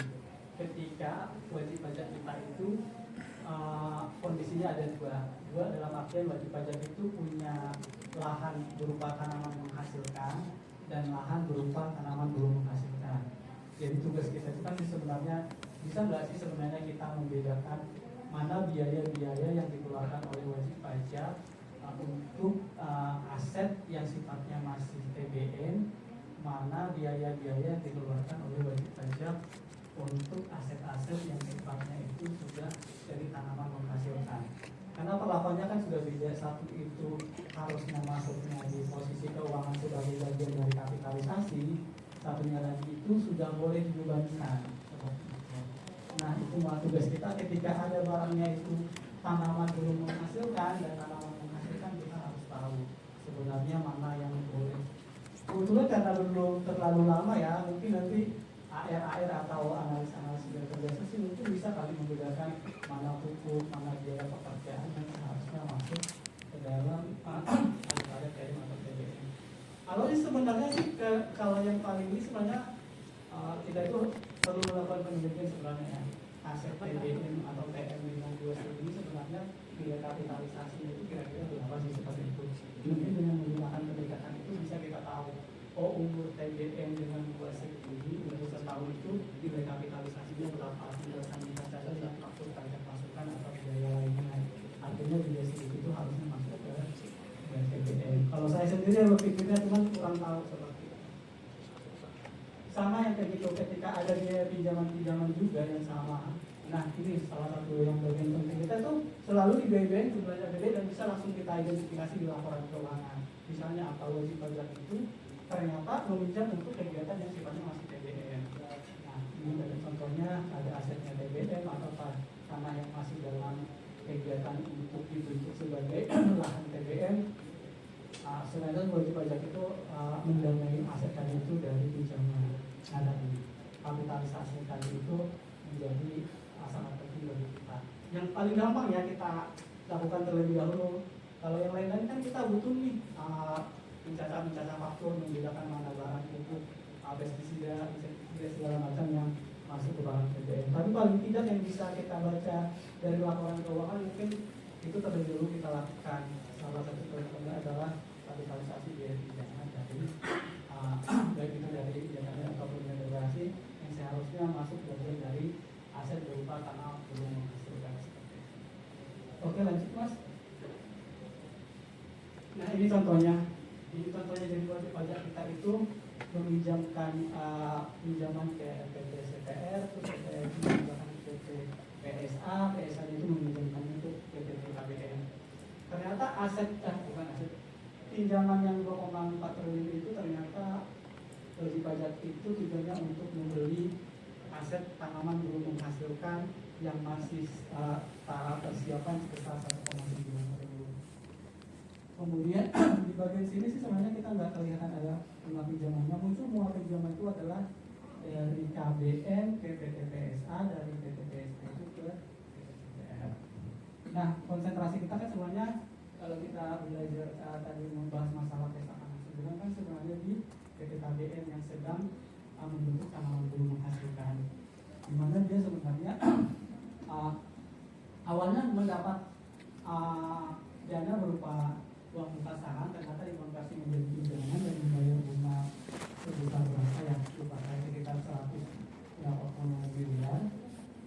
Nah, kalau kami sih kesimpulan yang biasa kita ini kan ya, maksudnya kapitalisasi artinya apa?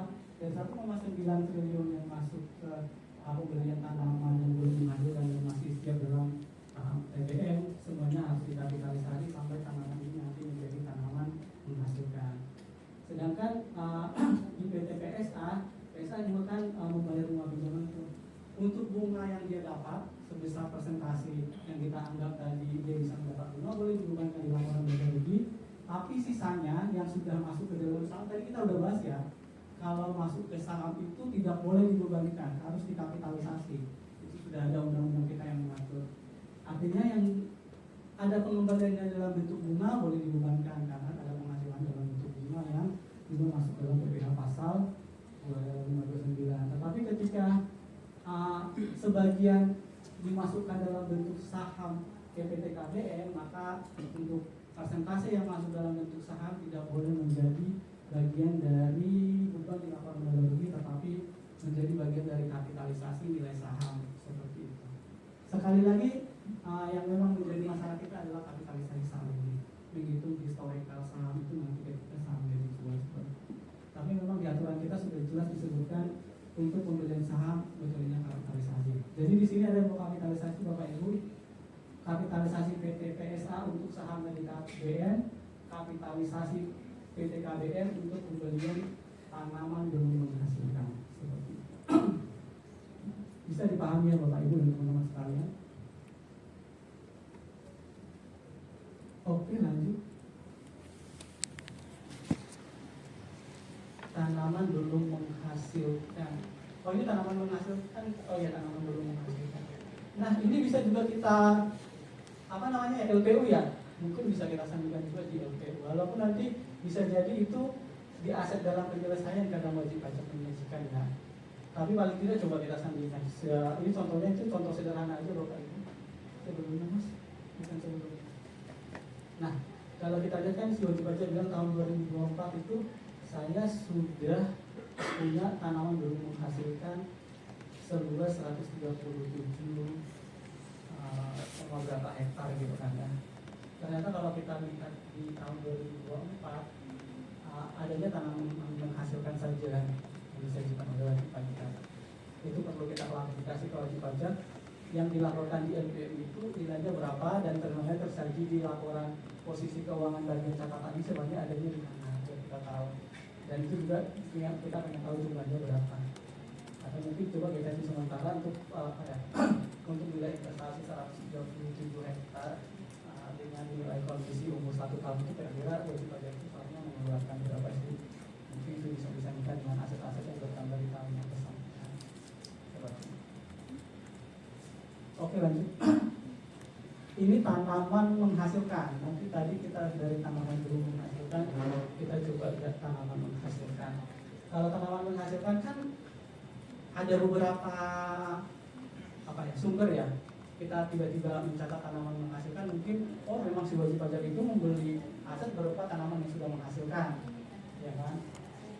Atau itu mutasi dari tanaman belum menghasilkan, ternyata di tahun ini sudah mulai berbuah, misalnya mutasi dari TBM menjadi TM misalnya, atau misalnya di repal. Kalau misalnya dari awal memang udah ada nilainya ya, hasil revaluasi tanaman menghasilkan sebelumnya di repal jumlahnya bertambah. Jadi ketika wajib pajak kita bilang tanaman menghasilkan saya itu bertambah, kalau misalnya dari awal tanaman menghasilnya belum ada, artinya itu pembelian, kita harus lihat di faktur sama pemotongan segala macam itu. 4 ayat 2 jadinya tetap ya. Dipotong nggak sih itu 4 ayat 2 untuk lahan?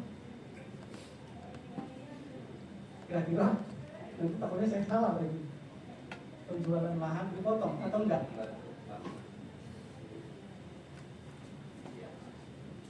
Terima kasih.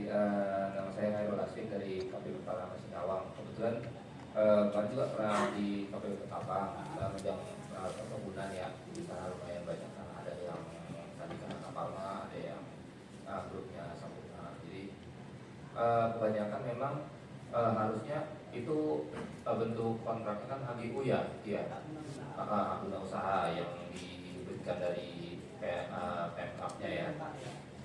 Cuman memang sampai sekarang masalah kita itu belum ada 4 ayat 2-nya. Memang harusnya ada pengalihannya.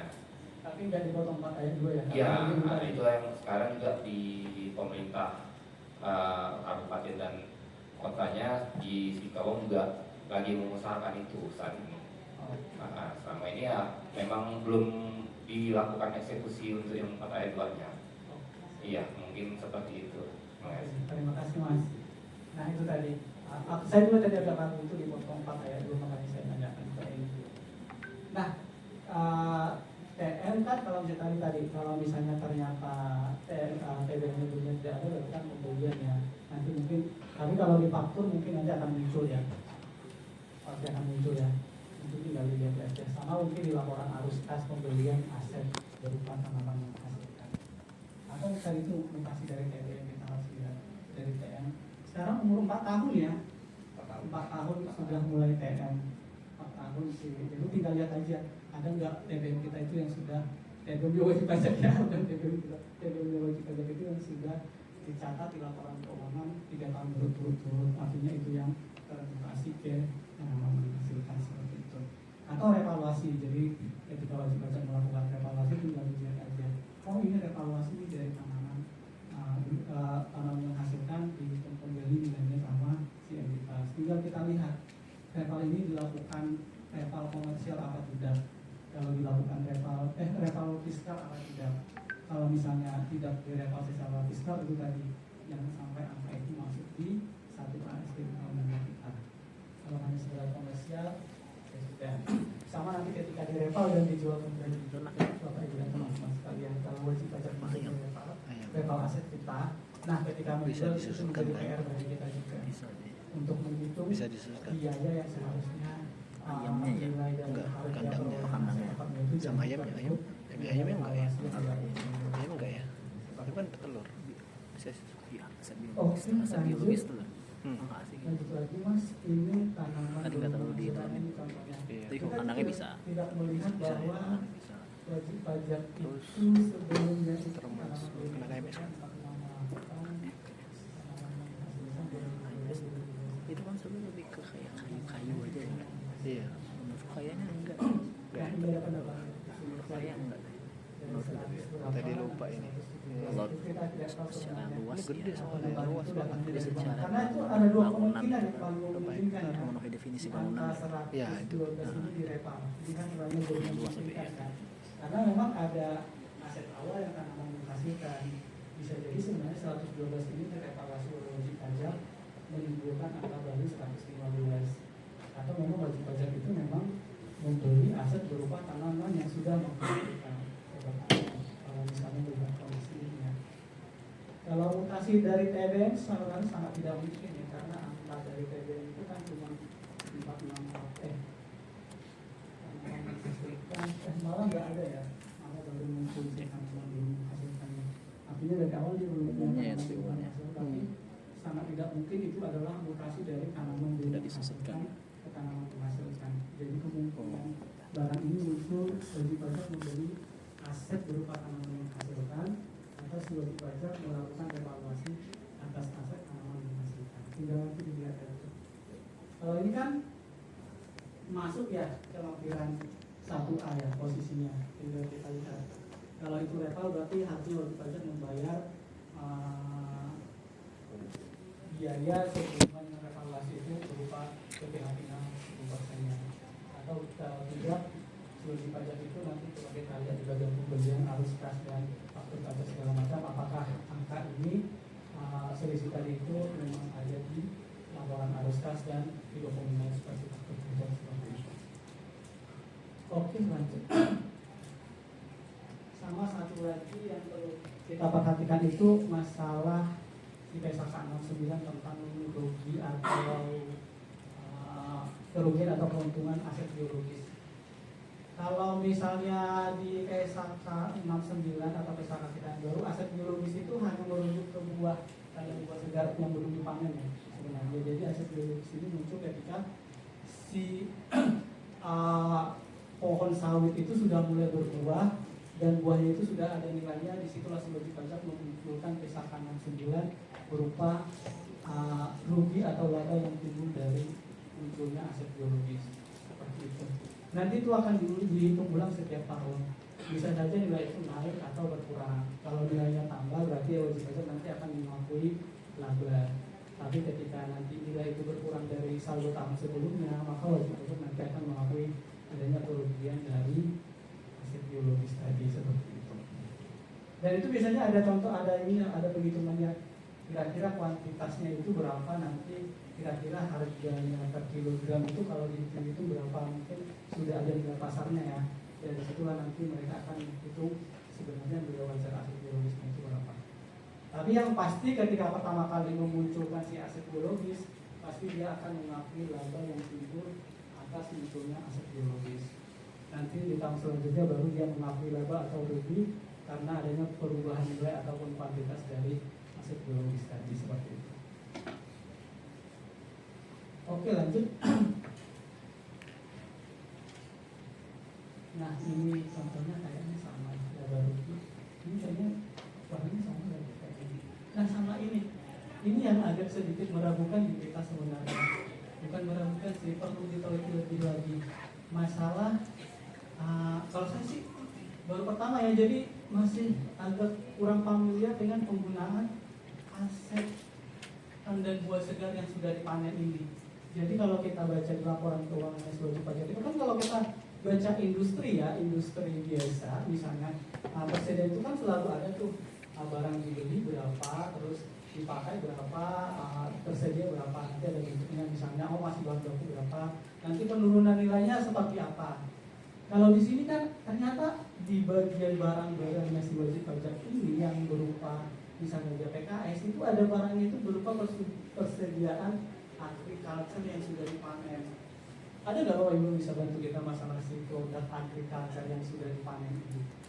Itu merujuk kemana? Kalau kemarin sih kami sudah beberapa kali berusaha membahas ini kira-kira barangnya apa sih? Karena kalau misalnya TBS dipanen kan biasanya itu langsung diolah ya. Ya nggak sih, kalau nggak diolah kan biasanya itu menurunkan kualitas ya, harusnya ya. Maksudnya tidak dalam jangka waktu tertentu, harusnya itu sudah berbentuk lah, itu kayak minyak sawit atau biji sawit.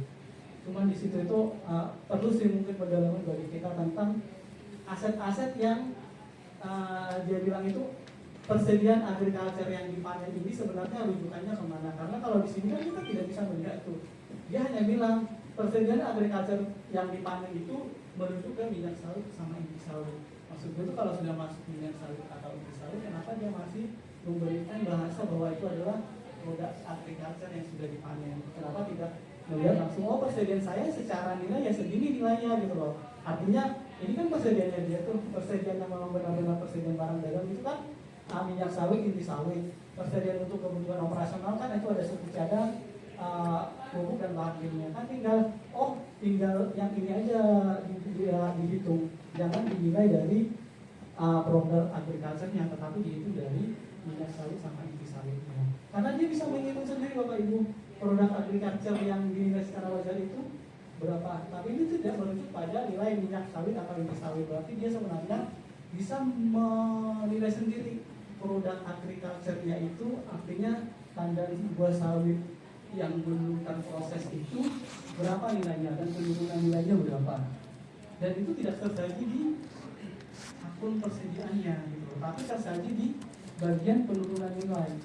Nah, kayak gini tuh yang mungkin ya kalau teman-teman kita yang sudah banyak berkelang dari sawit mungkin kalau saya sih coba dipahami mungkin dari sisi proses bisnis kenapa ada barang ini.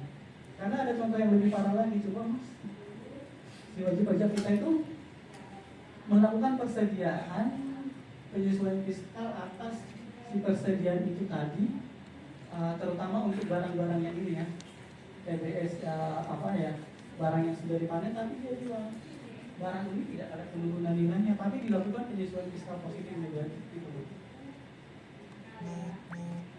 Kalau kita lihat kan tidak ada penurunan nilai, tapi ketika kita lihat di sini banyak uang seluruh yang digunakan, berarti kan tidak ada penurunan nilai di sini kalau kita lihat. Tetapi ketika kita melihat di penyesuaian fiskal positif negatifnya atas persediaan tadi, dia melakukan penyesuaian fiskal positif negatif. Yang mana itu tadi ya, si barang kadar buah segar yang sudah dipanen tadi, karena dari kemarin itu yang kami lihat itu si wajib pajak itu melakukan penyesuaian fiskal itu atas tanaman buah segar yang sudah dipanen seperti itu. Mungkin itu menjadi perhatian bagi kita kalau kita punya wajib pajak yang seperti ini, yang wajib pajaknya itu terintegrasi dari kebun ke pabrik kelapa sawit. Kalau menurut saya ya, saya ternyata ada case juga di mana nggak semua perusahaan pabrik yang punya kebun kelapa sawit ini punya pabrik pengolahan sawit. Jadi kalau menurut saya kenapa di situ dia adjust lagi tuh biaya persediaannya itu, karena dia menghitung lagi nih nilai estimasi biaya dari harga dari TBS tersebut. Mungkin kalau case-nya saya itu ada satu company. Nah, company-nya ini dia hanya memaklonkan jasa pengolahan kelapa sawitnya buat jadi CPO atau jadi PKO-nya ke perusahaan lain. Jadi setelah barang itu jadi, nah itu balik ke dia tanpa melalui proses value added kayak PPN gitu loh Mas. Jadi dia hanya penampungan punya. Jadi kalau menurut saya nih, kalau misalnya saya baca-baca itu, dia itu melakukan biaya penyesuaian kembali atas nilai TBS tersebut. Jadi mungkin menunggu dijemput oleh jadi dia kayak weighted average method. Dia kayak kan nilai TBS-nya itu akan berkurang ya kalau misalkan buahnya itu udah lama gitu. Mungkin kalau saya gitu, karena dia tidak mengolah sendiri, jadi nggak langsung TBS untuk diolah. Kalau nggak dia dimaklonkan lagi. Nah itu maksud saya Mbak, coba ya. Itu kan sudah kita sesuaikan ya di bagian dari penyesuaian fiskal positif negatif yang di awal gitu maksudnya. Apakah itu maksud saya itu kenapa tidak menyajikannya itu, kalaupun dia menyajikan itu dengan nilai seperti itu kan sebaiknya dilakukan penyesuaian fiskal itu ketika nilainya itu sudah menjadi bentuk sawit inti atau CPO gitu loh, Mbak. Maksudnya kan itu bukan barang. Sepakat nggak dengan saya? Maksud saya coba tapi nanti coba kita bahas lagi ya. Nah, kalau misalnya ini kan, kalau misalnya dalam tanda buah segar itu kan kita masih oke lah, ini masih tanda buah segar belum dipanen, oke ya. Maksudnya barang itu adalah barang yang dari si agriculture kayak ini. Kalau sudah dipanen kan itu kan sih sebenarnya nggak ada masalah di harga kan, karena harga itu kan si biayanya itu kan tidak merujuk lagi ke harga TBS kan, karena harga TBS kecuali TBS itu sampai akhir tahun atau sampai akhir periode bentuknya masih TBS. Ketika sudah diolah menjadi minyak inti sawit kan sebenarnya inti sawit inilah yang akan kita inikan kan sebenarnya. Barangnya itu nggak mungkin jadi sawit kan kalau saya ya, tapi saya nanti coba inikan ya. Ketika ya nggak apa-apa dari perjalanan, tapi saya kurang tahu ya proses bisnis, mungkin nanti akan coba kita dari perjalanan ke ini kan yang mungkin itu akan mengurangi nilai dari nilai sawitnya. Tapi pengurangan nilai sawit itu kan sebenarnya kalau kita berbicara secara bisnis harusnya ya penurunan nilai itu akan tetap merujuk di penurunan nilai minyak sawitnya, nggak ada hubungannya dengan si tanda buah segarnya, karena apapun yang terjadi HPP itu akan selalu dihitung dari minyak sawit yang muncul kan sebenarnya, minyak bukan TBS yang dihitung tadi. Kenapa kita ya itu tadi, kecuali si sawit tadi itu masih dalam bentuk bonggolan di akhir tahun, itu oke gitu. Makanya pertanyaan saya adalah masih memungkinkan nggak di akhir tahun bonggolan sawit itu dengan sejumlah ini masih tersedia? Karena kalau sudah terolah, tadi saya tanya dulu deh, mengolah sawit sampai dengan minyak inti sawit itu udah lama kan? Berjam-jam kan, artinya ya si sawit ini ya tidak akan ada gitu loh kalau saya ya. Tapi nanti coba kita bahas lagi. Izin mendapatkan diskusi ya terkait dengan mungkin lebih kepada memangrove sawit yang mungkin nanti dari Mas yang apa bisa ditambahkan. Karakteristik mungkin berbeda terkait dengan lahannya, tapi secara produksi sawit bisa jadi yang bisa. Kalau kami pernah melakukan menjaga kelapa sawit yang di Muara ini, itu memang alur terkait dengan mulai dari distribusi. Ini topik kita bicara yang integrated ya, bukan yang seperti yang Mbak sampaikan tadi, dia hanya di kebun kemudian ditelepon ke perusahaan lain. Ada bukan seperti itu, dalam artian jeda waktu antara penyampaian TBS dari kebun ke yang diolah barangkali ada letaknya yang tidak sesingkat ketika dia perusahaan terintegrasi. Kalau kita bicara terintegrasi, apa yang disampaikan standar tadi, dalam artian tidak ada jeda waktu yang sampai hitungan hari, bahkan kadar kita akan mempengaruhi terkait dengan ada keasaman dari TB itu sendiri yang nanti akan mempengaruhi terhadap kualitas CPO yang dihasilkan, sehingga prosesnya itu harusnya dalam satu hari dia akan berubah menjadi CPO. Jadi mulai dari transportasi dari kebun, kemudian masuk ke sebutnya TBS kandang TBS, kemudian nanti direbus, itu prosesnya hanya dalam hitungan jam, semestinya demikian. Sehingga memang ketika kita melihat terkait dengan perubahan nilai akan lebih sesuai dengan apa yang tadi sampaikan Mas, dan bahwasanya ini bukan kepada TBS, karena kalau TBS-nya harusnya dia diambil pada pagi hari, dia akan diolah pada siang hari, maksimal dia akan selesai di sore hari, sehingga tidak ada perubahan nilai di untuk TBS. Kecuali mungkin yang tadi titik olah. Apakah ada kemungkinan bahwa ada jeda waktu yang lebih dari satu hari untuk TBS yang diambil dari perkebunan diri sendiri untuk kemudian disampaikan kepada perusahaan lain yang mana dia menerima titipan untuk kemudian kembali kepada penampungan diri sendiri? Nah itu mungkin yang masih harus dipelajari lagi. Begitu.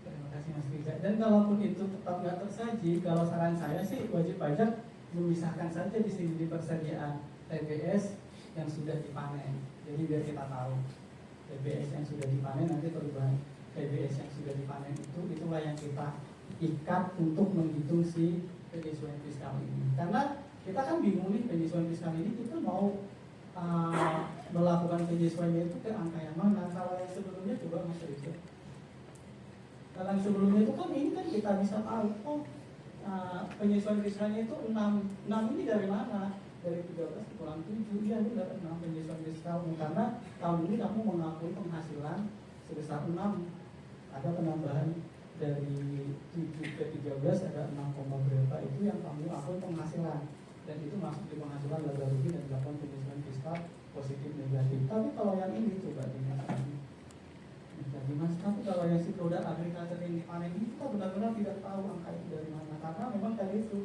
jadi ini tidak detail, dia cuma hanya kasih bintang, oh si produk agriculture di panen itu sudah dibantuin dengan minyak sama inti sawit seperti itu. Mungkin nanti bisa kita bahas lagi di kesempatan waktu setelah kita membaca beberapa laporan dari Bapak Ibu dan teman-teman sekalian. Oke, lanjut. Nah, ini tentang sewa tadi ini Mas.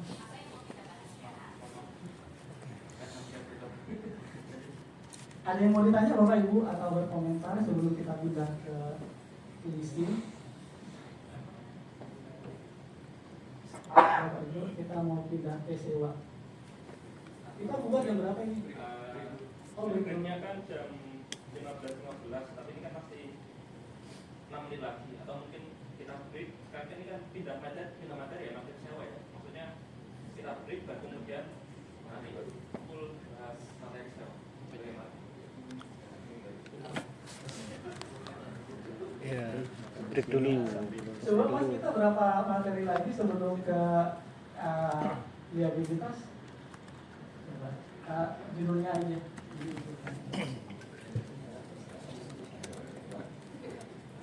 Ya. Nanti kita langsung ke 200 aja. Oh, kita kita ngapain? Suruh ngejakan ini malah. Kita mau berdua atau gimana? Lanjut besok. Lagi memang.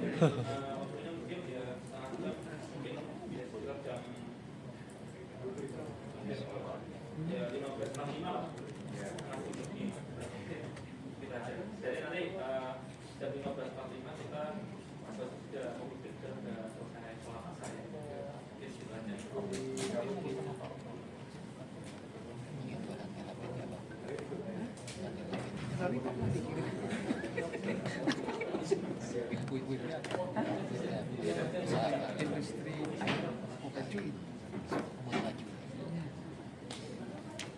Masalah.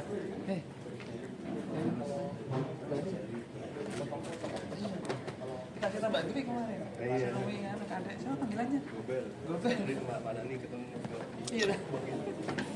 Langsung kerja di sini ya. Iya dari sini.